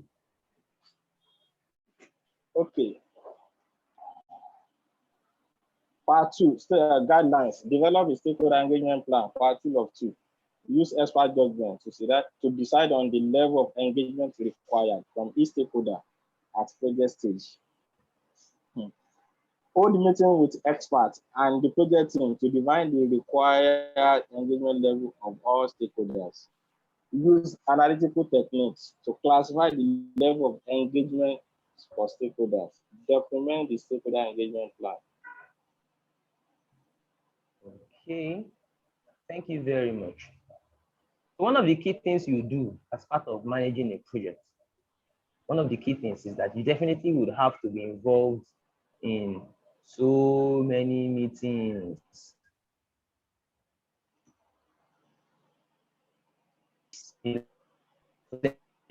Have good productive meetings. Part of it is that you should be organized, You should time box. Time box here means that you don't just hold meetings that are endless. You should have an agenda. That's what needs to be organized. And what it means to be time box is that, okay, you have a 1 hour meeting, you have a 2 hour meeting. For example, look at what we are doing here now. It's like a meeting, yes, but it's not open-ended. We know when we want to start. We know when we plan to finish. We have an agenda. So those are some of the, best practices when it comes to managing meetings. So facilitating your meeting, there's some steps, there's some best practices, some guidelines when you want to facilitate meetings. Number one here is that appropriate stakeholders engagement level, set and distribute an agenda before the meeting, allow stakeholders to review and change the agenda, start meetings promptly to support a sense of urgency, time box meetings, allow others to speak and share, take notes or record the meetings with permission, keep meeting discussions on topic, save off-topic discussions for another time, recap the meeting and assign action items, thank everyone for attending, adjourn the meeting per scheduled time or earlier, distribute meeting notes or recordings. These are very important steps, that would enhance your professionalism a lot. When you do things this way. A lot of times you go for meetings and you are so exhausted. What's going on? What's all this nonsense now? They just handle. It's not able to see some of this. I hope you take note of them and we can improve. So thank you very much. Let's go on a 20-minute break now. We'll reconvene 20 minutes past 4. All right. Thank you very much. We'll go on break.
Hello, hello, hello.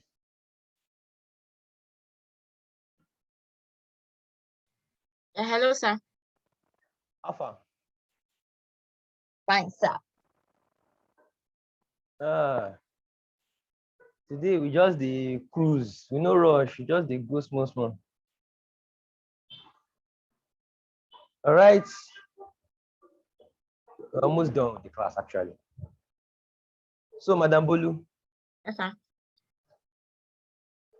let's proceed. So let's move on to monitor relevant stakeholders. Madam Bolu, I have a question for you. Okay. The question is, how person would they remember all of these guidelines, principles, and all of these things? Sir, that's a big question.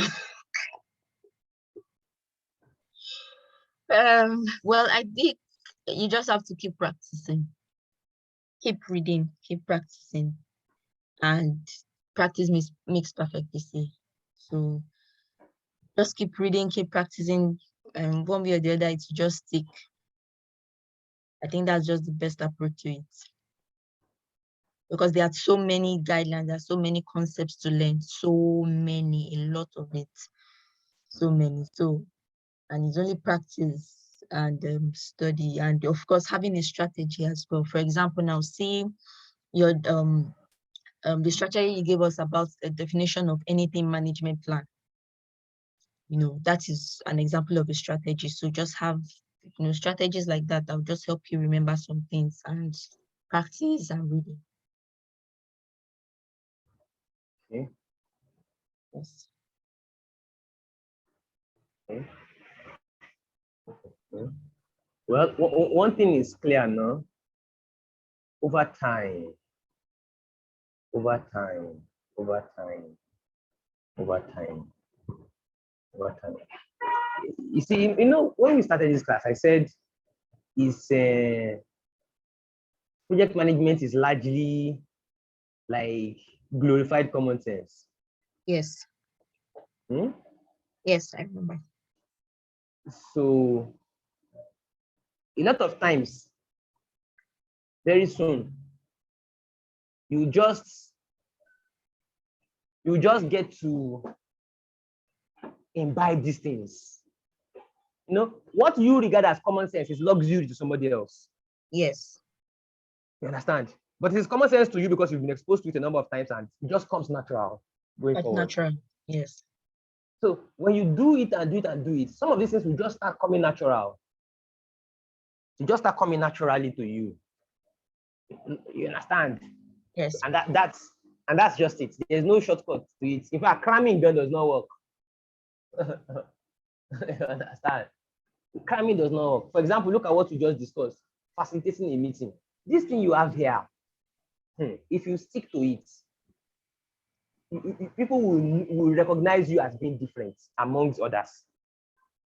Especially now that meetings are just springing up at the speed of a bullet. Now that Zoom, send me link, send me link, send me link, send me link. Who will generate the link? As in 3 hours, you can do like 5 short meetings. Send me link, send link. Are you sending link? So right now, that skill of someone that has capacity to manage meetings, it will make you distinct. You know? Anyway. Let's move on.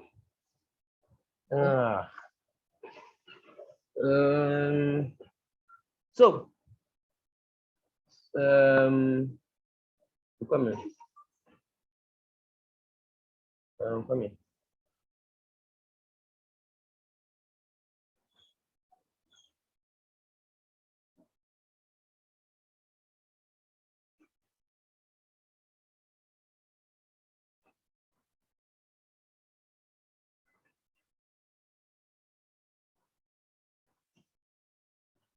Come please.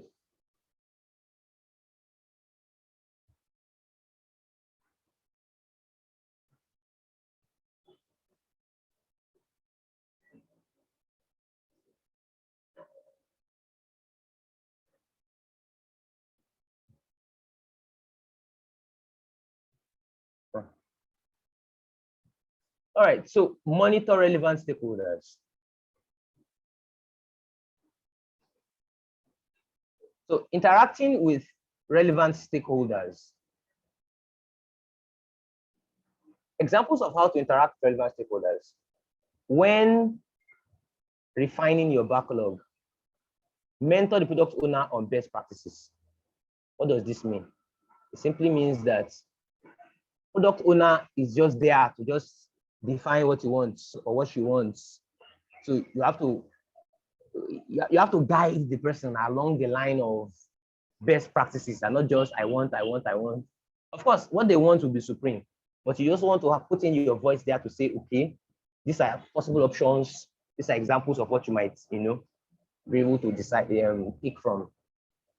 When onboarding a new project team member, guide them on team processes. Guide them on team processes. When a team member must purchase material for a project, show them the procurement best practices and processes for the organization. Okay, so coaching and mentoring. Coach and mentor others to help them improve, raise team abilities to increase their output and value. Okay.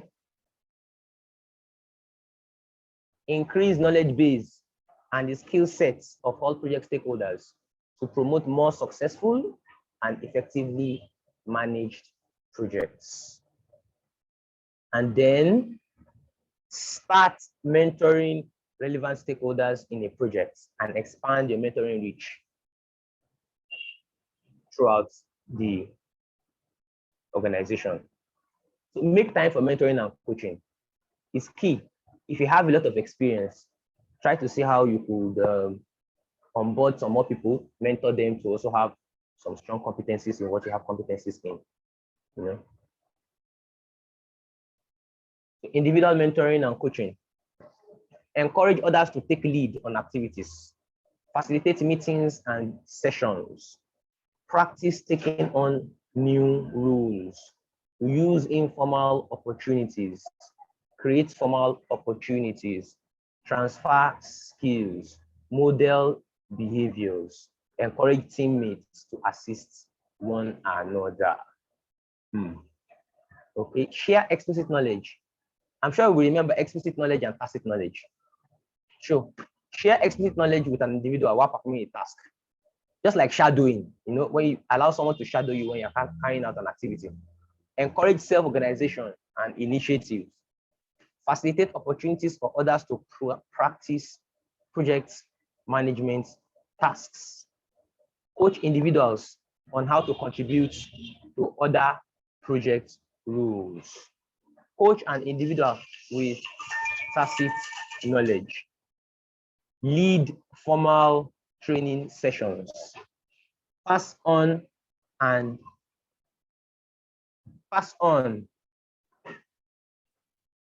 practicing skills. There's a grammar issue here.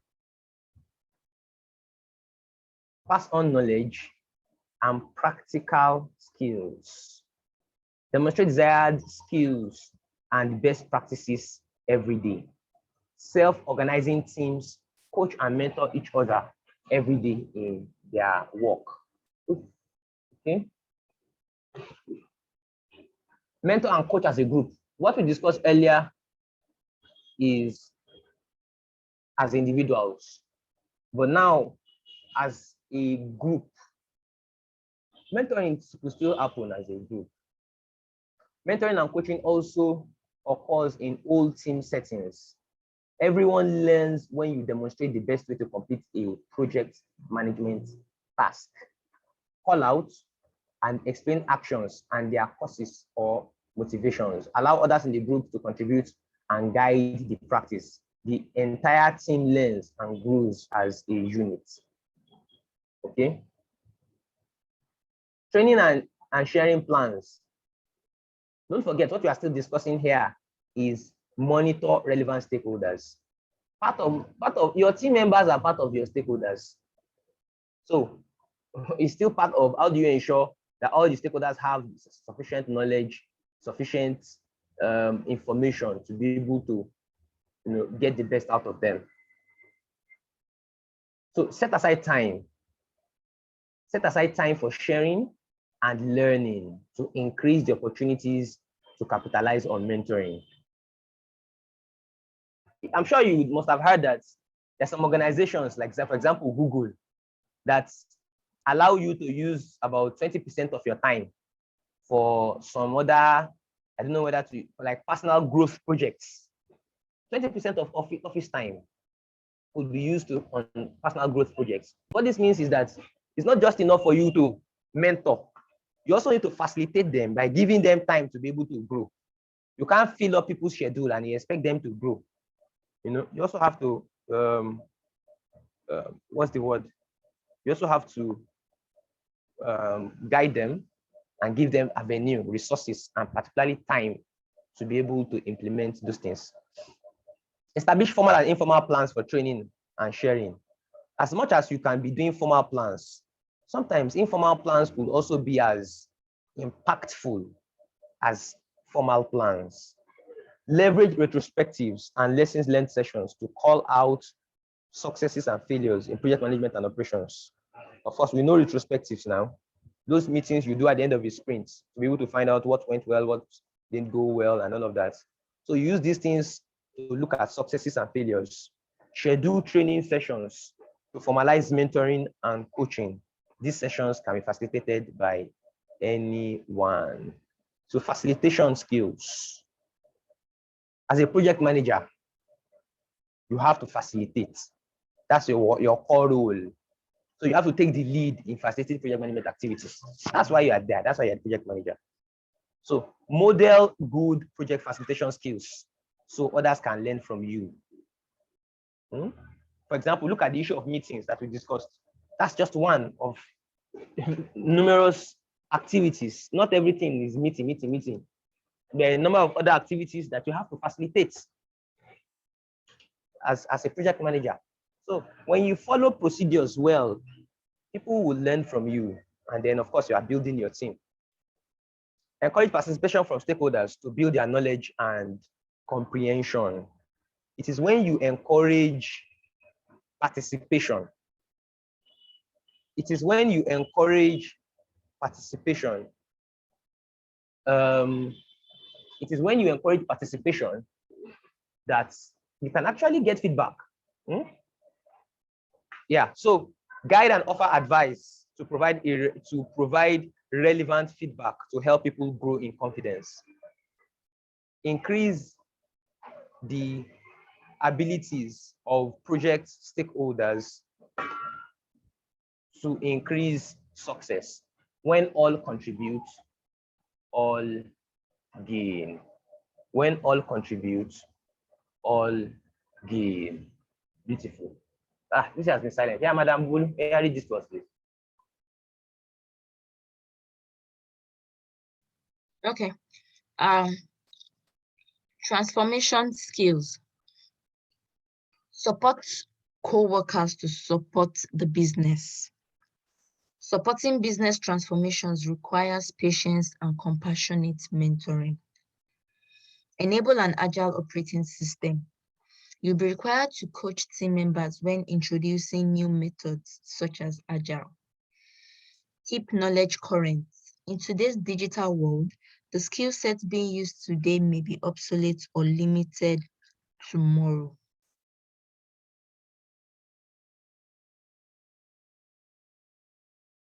Right.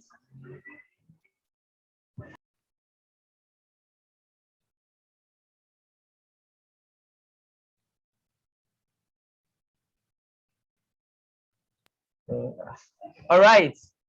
So at this point, we've come to the end of that task. Let's discuss apply emotional intelligence. We've discussed emotional intelligence a number of times.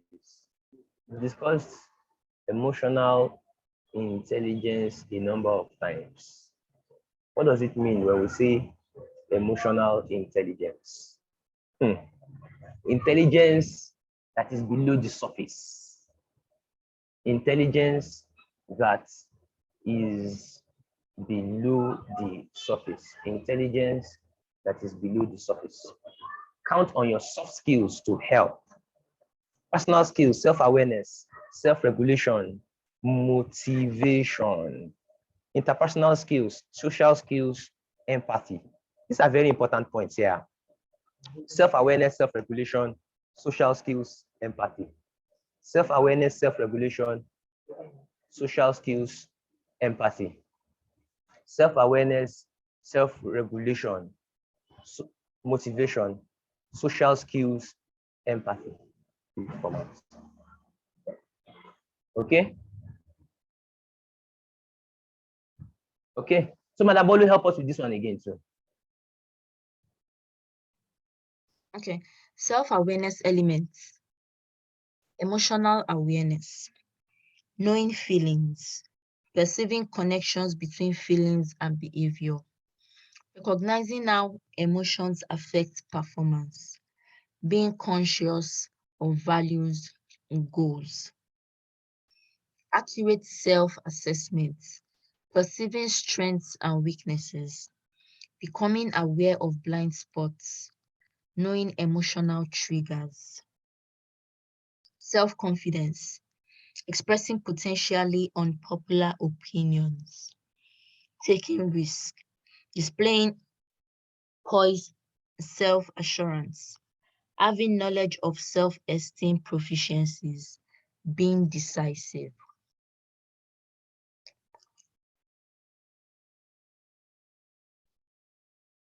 All right, thank you very much. Okay.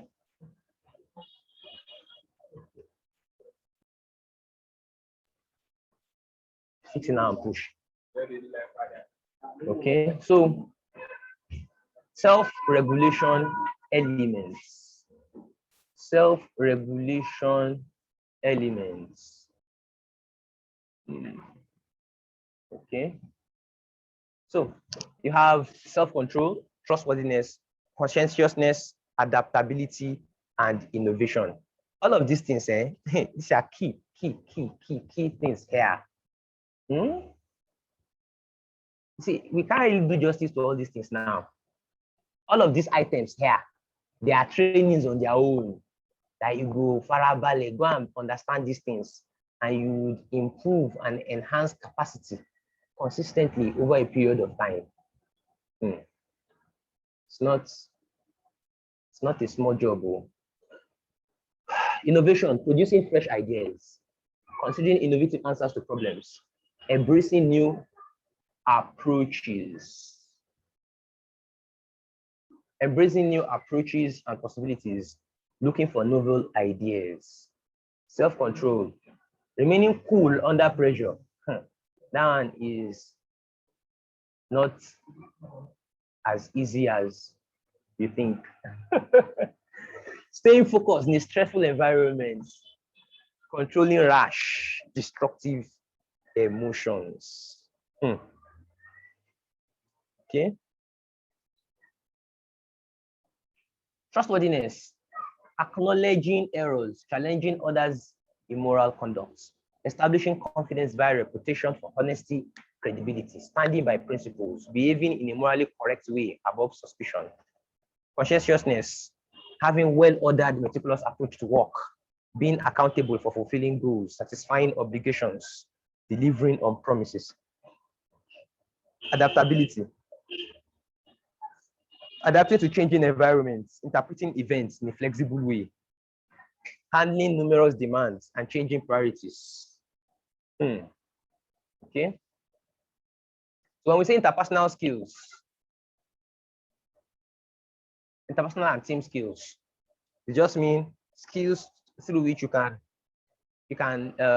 get the best out of, you can connect to other people at a good way and get the best out of the relationship. So involves skills in active listening, communication styles assessment, emotional intelligence, influencing, motivation, nominal group technique, political awareness, transparency.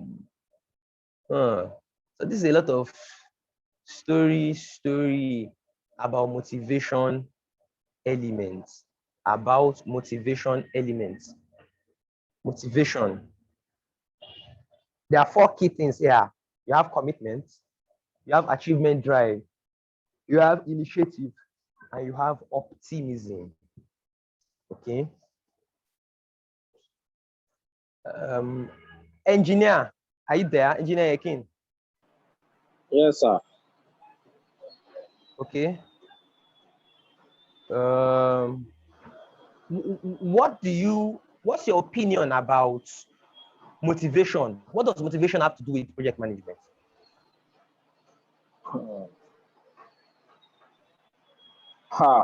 To be a successful project manager, you have to incorporate an habit of motivating your team's member. As Yoruba people will say, okay. So you motivate people to cover their task. Okay. You motivate people to you let them see things in another way. Okay. Okay. So to my own extent, I can say motivation contributes positive response to the deliver of deliverables. To my own side, I have several examples. You have an agreement with your workers, or you give them a surprise package. Aside from your agreement, you do extra thing for them. You do a lot of talks to them. You do a lot of training to them. Motivation can come in many ways. It depends on how individuals among the team members sees.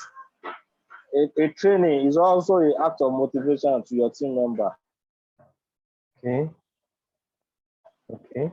Saying or giving them extra words is another motivation, another response. We've seen a situation whereby the team member said he cannot perform a particular task, which is very necessary to deliver your deliverable.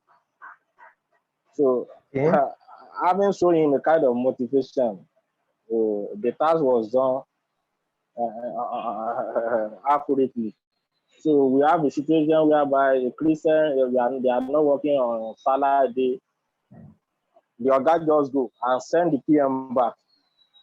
He doesn't discuss with them. He just say, you will work on Saturday. They said, you are not working. He said, you will work on Saturday. We are not working. I left. He sent the PM back to pay them, to give them 20,000 to buy something. So that's part of motivation. And they came to work. So he come back. When he came back, he asked them, "You are working on Saturday." They said, "We will work." That's one aspect. Another aspect is when you train people. They will want to deliver. Okay. They want to deliver. You train people. You engage them maybe in HSC and PMP training.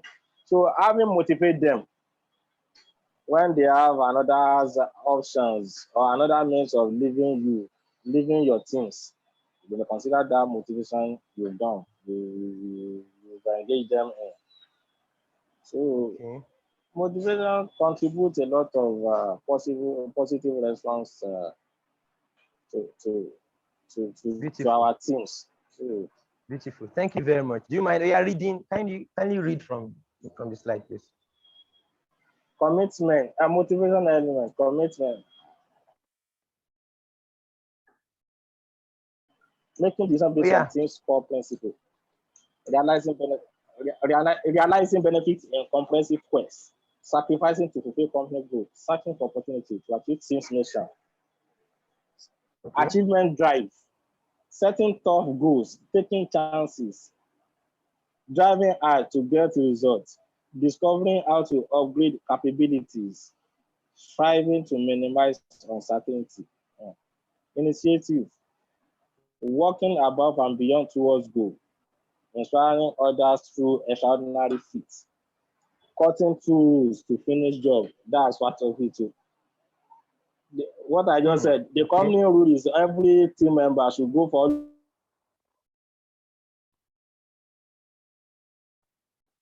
in any celebration day with a lot of motivation. And last year, Ilya, we engaged or we called them for meeting that, okay, we need a set of formwork to achieve a third floor slab. So we are doing second floor now. If we can achieve the second, we'll be able to. So in our process of concrete work, the slab use minimum of 21 days. So that 21 days we take, there is a consumable material, there is non-consumable. Non-consumable is formwork, the plank, the prop, the juvenile rod, they are non-consumable. While granite reinforcements are consumable. That non-consumable, we need it back after that 21 days for another floor. So we got call our workers to motivate them that if we can do this thing before Ilya Salah, so that the 10 days we agree to have in our Salah, it will be among that 21 days. So that when we come back, we know that we'll be waiting for that non-consumable for like another 10 days to be able to reuse it. So we cut corner that time. So cutting through road to finish job, seizing opportunity, the opportunities, optimism. Hoping to succeed instead of fearing failure. Seeing reversals as events caused by controllable factors. Working towards goals regardless of barriers. Working towards goals regardless of barriers.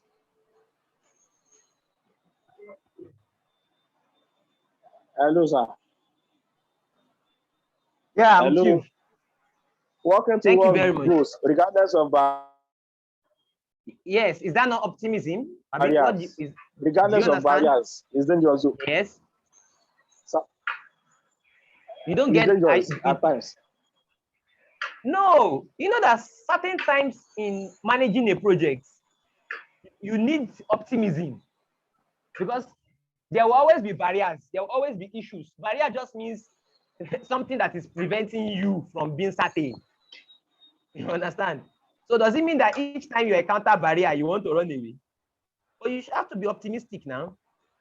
You have to be optimistic to say, okay, are we able to still push? That regard then, I they carry me think another thing. Okay. This is about the next day, I'm feeling. No wahala. Yes. Well, regardless of barrier, we create another alternative. We can create another alternative. So instead of running away from one barrier. Okay. All right. Thank you very much. Thank you very much. Okay. So we have empathy here. We have empathy here.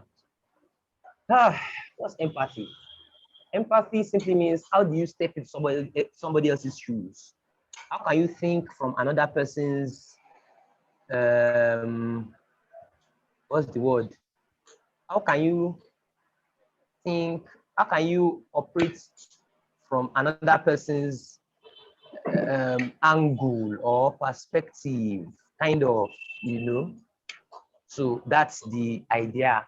Ability to understand the feelings of another and see from their point of view. And see from their point of view. That's empathy. Okay? The capacity to empathize is a powerful tool. It provides a foundation for understanding the motivations of other people. Okay? Empathy, looking inwards, understanding others, serving others based on needs, observing emotional cues and listening carefully, displaying tact and appreciating other people's points of view, displaying tact and appreciating other people's points of view.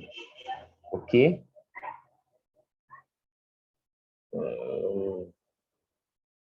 So service orientation, happily providing proper help, understanding customers' points of view, seeking strategies to increase customer satisfaction recognizing customers' needs.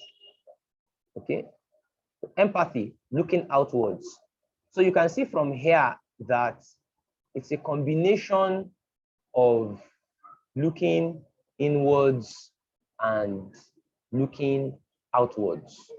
Empathy is a combination of looking inwards and looking outwards.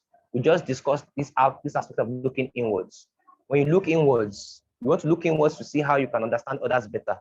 You want to look inwards to see how you can have a service orientation of truly wanting to help and recognizing how you want to help. So looking outwards, that has to do with, okay, how do you reach out?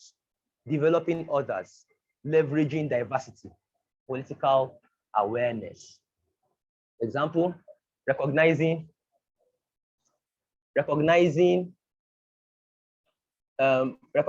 rewarding associates' achievements, providing helpful criticism, coaching, and mentoring.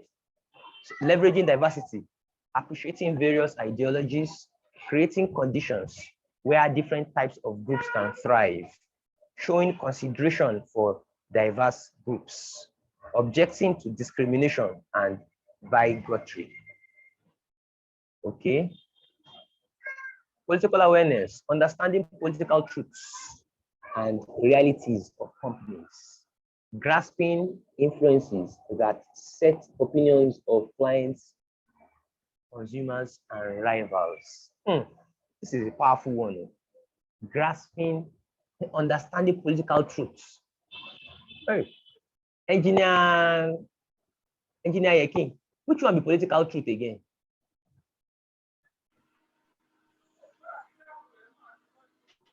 Sir? Hello, sir. I said, which one is political truth? Ozeluwa. Political truth and realities of companies is important. This is a very important principle. I will Because say political truth is like culture as well. It's like what? It's like company culture as well. Well, if you say for company culture, it's They are also being correct. political. Many companies, or most of the companies, sir? Of course, I said if you, the culture too could be a reflection of the political reality of the organization. You understand? Let me give you an example of political truth. Do you want? Okay, let me look. In Nigeria, Engineer Yekin, which office is more powerful? Chief of Staff of Secretary or Secretary to the government of Federation?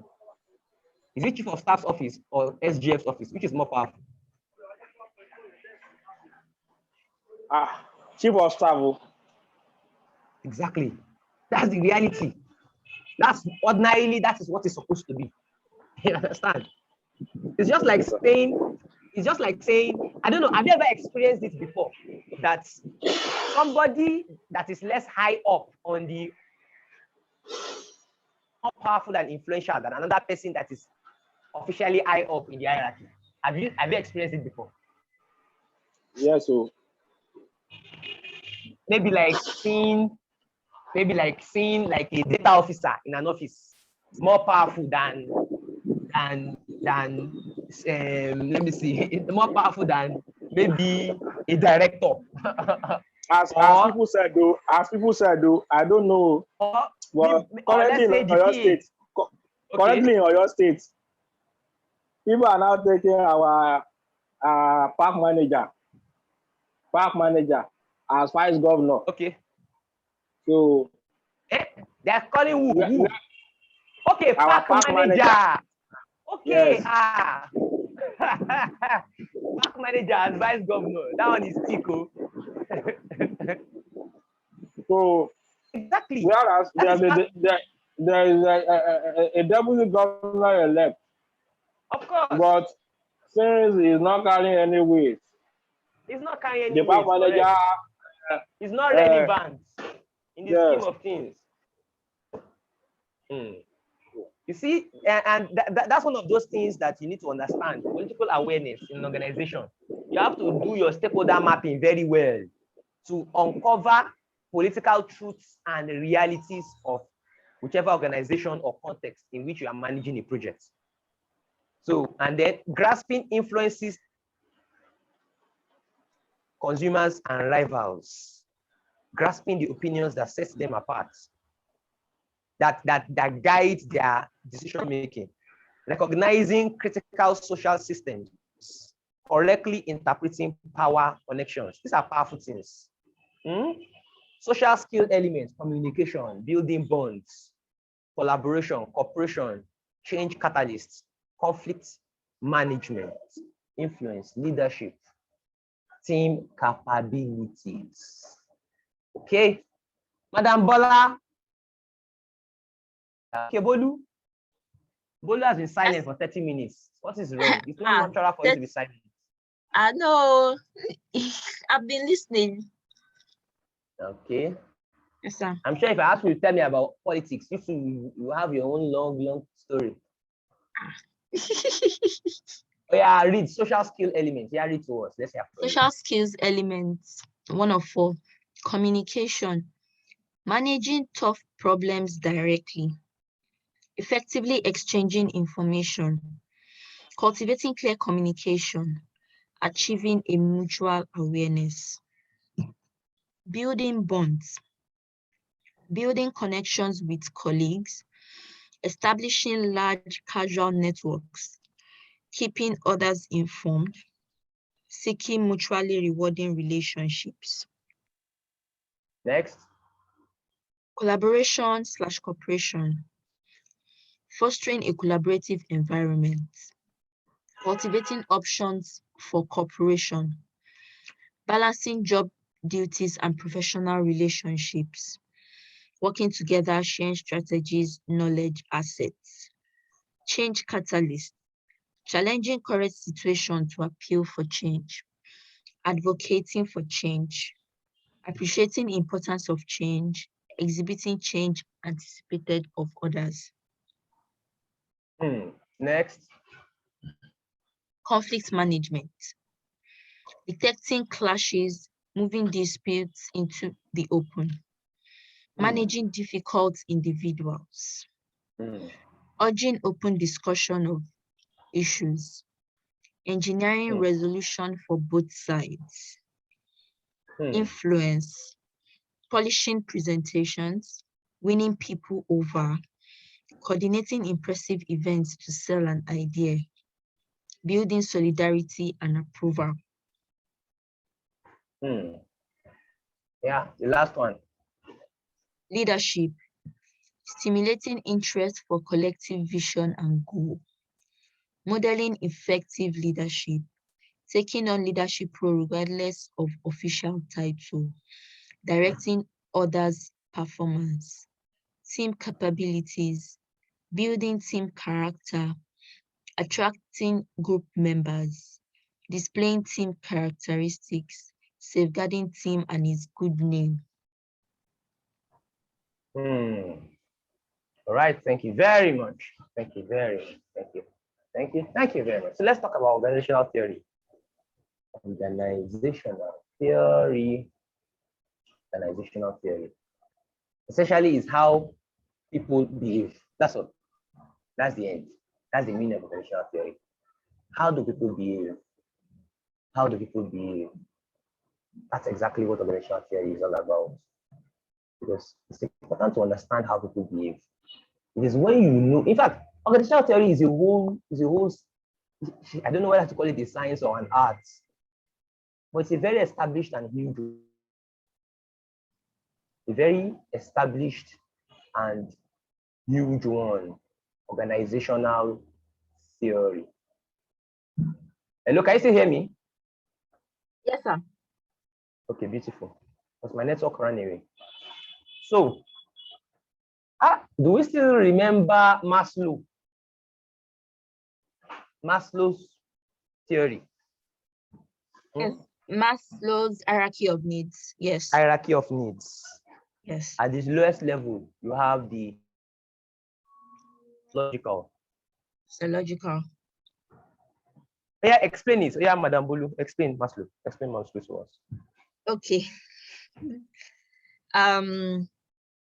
So Maslow's theory of needs is by Abraham Maslow. I did it as well during my MBA, so I still remember. It was by Abraham Maslow. Of course. Correct. And so it talked about like the hierarchy of needs, what okay,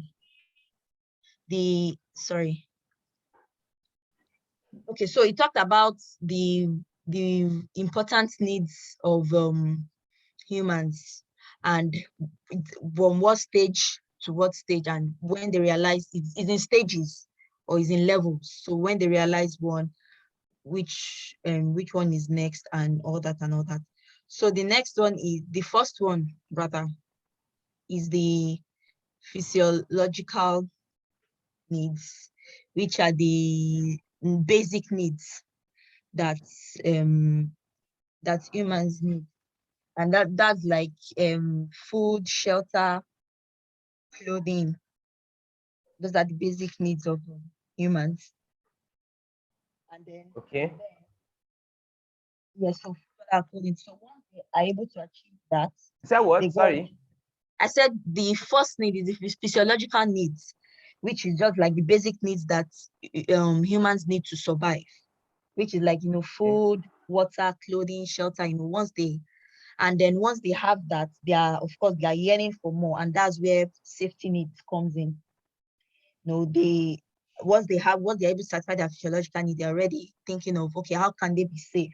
Physical safety, how they can be security, and that's where physical safety as well comes in. So safety and security. And then after they're able to achieve that, the next level is that they want to, start social needs, which is belonging here. So they want to start associating with groups, with people. They want to, peer groups, moving with their peers, and being able to be accepted into peer groups, being loved by people, relationships. Yes. So that's just like summary of that. That's where social needs come in. And then the next level is the self-esteem needs. They've been able to satisfy the basic needs with psychological. They have a form of safety. They are accepted in their relationship status is okay. So now they are yearning for self-esteem, like they want to be recognized. They want their status to increase, that high self-esteem. They are targeting that. So after that is achieved, the final one, which is the self actualization needs, they actually, they want more. Normally, they will probably, when you have a high self-esteem, you should be fine with that. But they still want self-actualization. They want to start thinking of new ways to do things. They want to be innovative. They want to challenge projects, innovative opportunities. Just new things, how they can do things, how they can develop new things, innovate things. And so that's just the summary of Maslow's hierarchy of needs. Beautiful, beautiful. Thank you very much. Thank you very much. So essentially, we have actually explained what should be explained when it comes to matters of Maslow hierarchy of needs. But interestingly, Maslow is not the only one that came to the party. There are quite a number of others that that are in this party. But Maslow seems to be kind of the most popular. Kind of the most popular. Maslow seems to be kind of the most popular amongst all of them. Okay, so what's next? So some of the other organizational theories that we have here.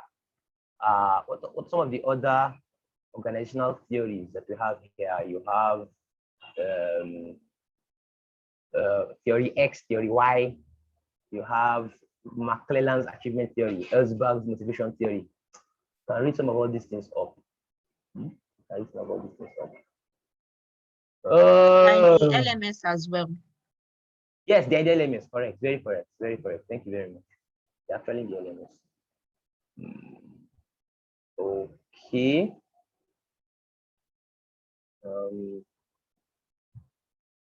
All right, so active listening. What's active listening? Reflecting, attending, following. Reflecting, attending, following. Reflecting, attending, following. So when you are reflecting here is you are repeating the gist of the message, verifying your message, your understanding of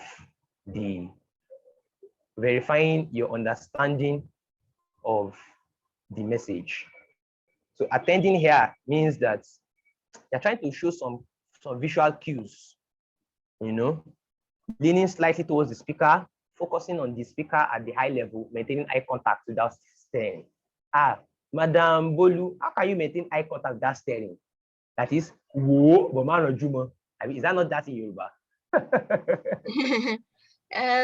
Yes, you can. I think you can. You know, when I believe when you're staring, there's a way your facial expression is when you're staring, but when you maintain eye contact, it's different. You know, probably you're smiling when you maintain eye contact, but you're smiling. You don't have a straight or an angry or moody face. You're smiling. You're nodding once in a while when the person is talking. You know, to just like an acknowledgement that you're listening to what they're saying, because you cannot talk.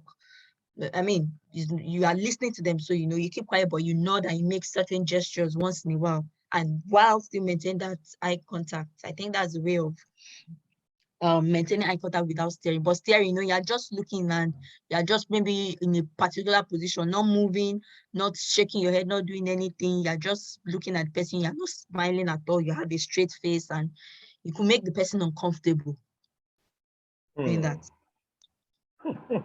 Okay, so summarily, Wumi is different from Rajusimi, Rajumoni. All right. Okay. So following, responding with non-verbal gesture or verbal response. Ask questions, allow speaker a moment to collect their thoughts. All right, so Engineer Yakin, please read this to us before we call it a day. Building emotional intelligence. Guidelines. Building emotional intelligence. It might be a defining moment for you in your career. Don't rush. Take your time. Read gently. Sir? I said, take your time. Read it gently. Don't rush. Okay, sir. Guidelines.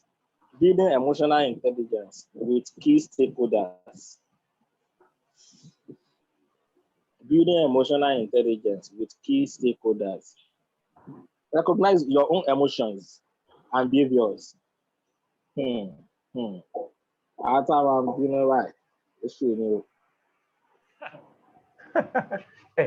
Everybody knows only binu lara is a matter of. In fact, when you say Mokoman binu gan is part of self-awareness. And we are trying to control it. We cool it down.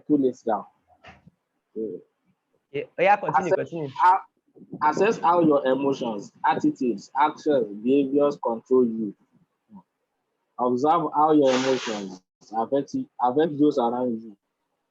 Take note of physical non-verbal cues of others, such as shrug or smile.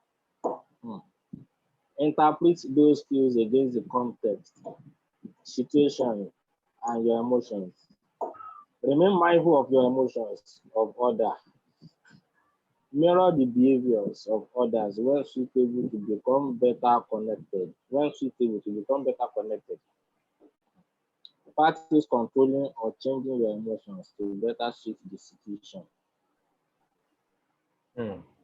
All right, thank you very much. Okay. Yes, yeah. At times, if you want to achieve some purpose from your team member this time around, I don't mean your clients or sponsors, even your clients or sponsors, you have to let them see another part of you. How? I don't understand.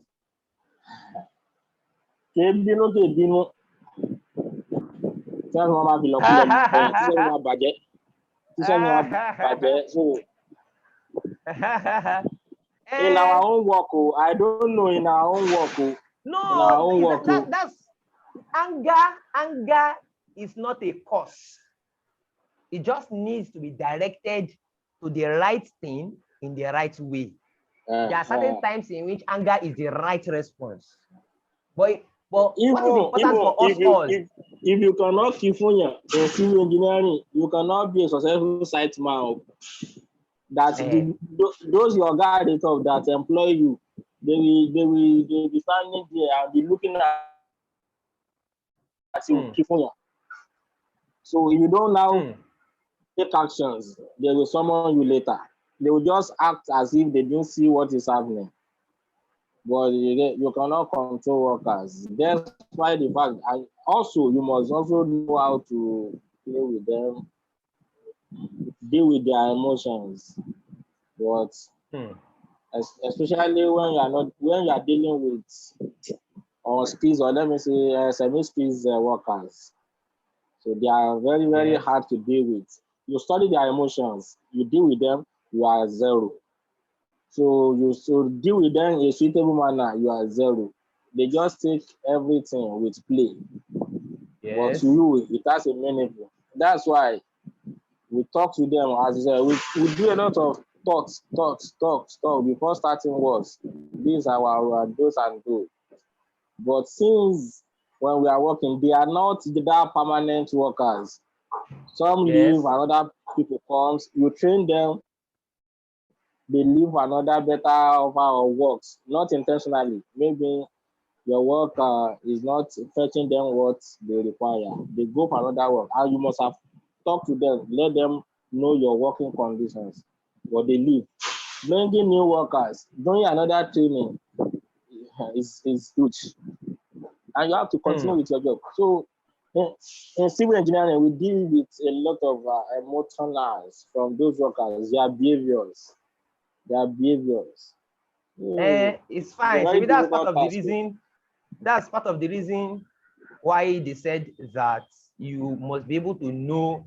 You see, you must be able to know the right emotion to use in the right place.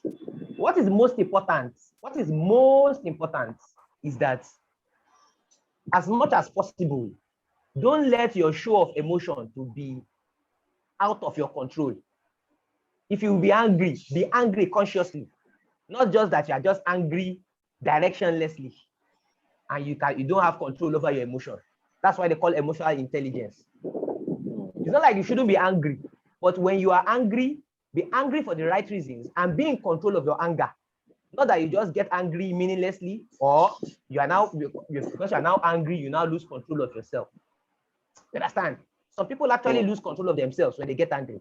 5 people start destroying things. 5 people start uttering the kind of words that by the time they calm down and they tell them that you said this, even he himself will not believe that.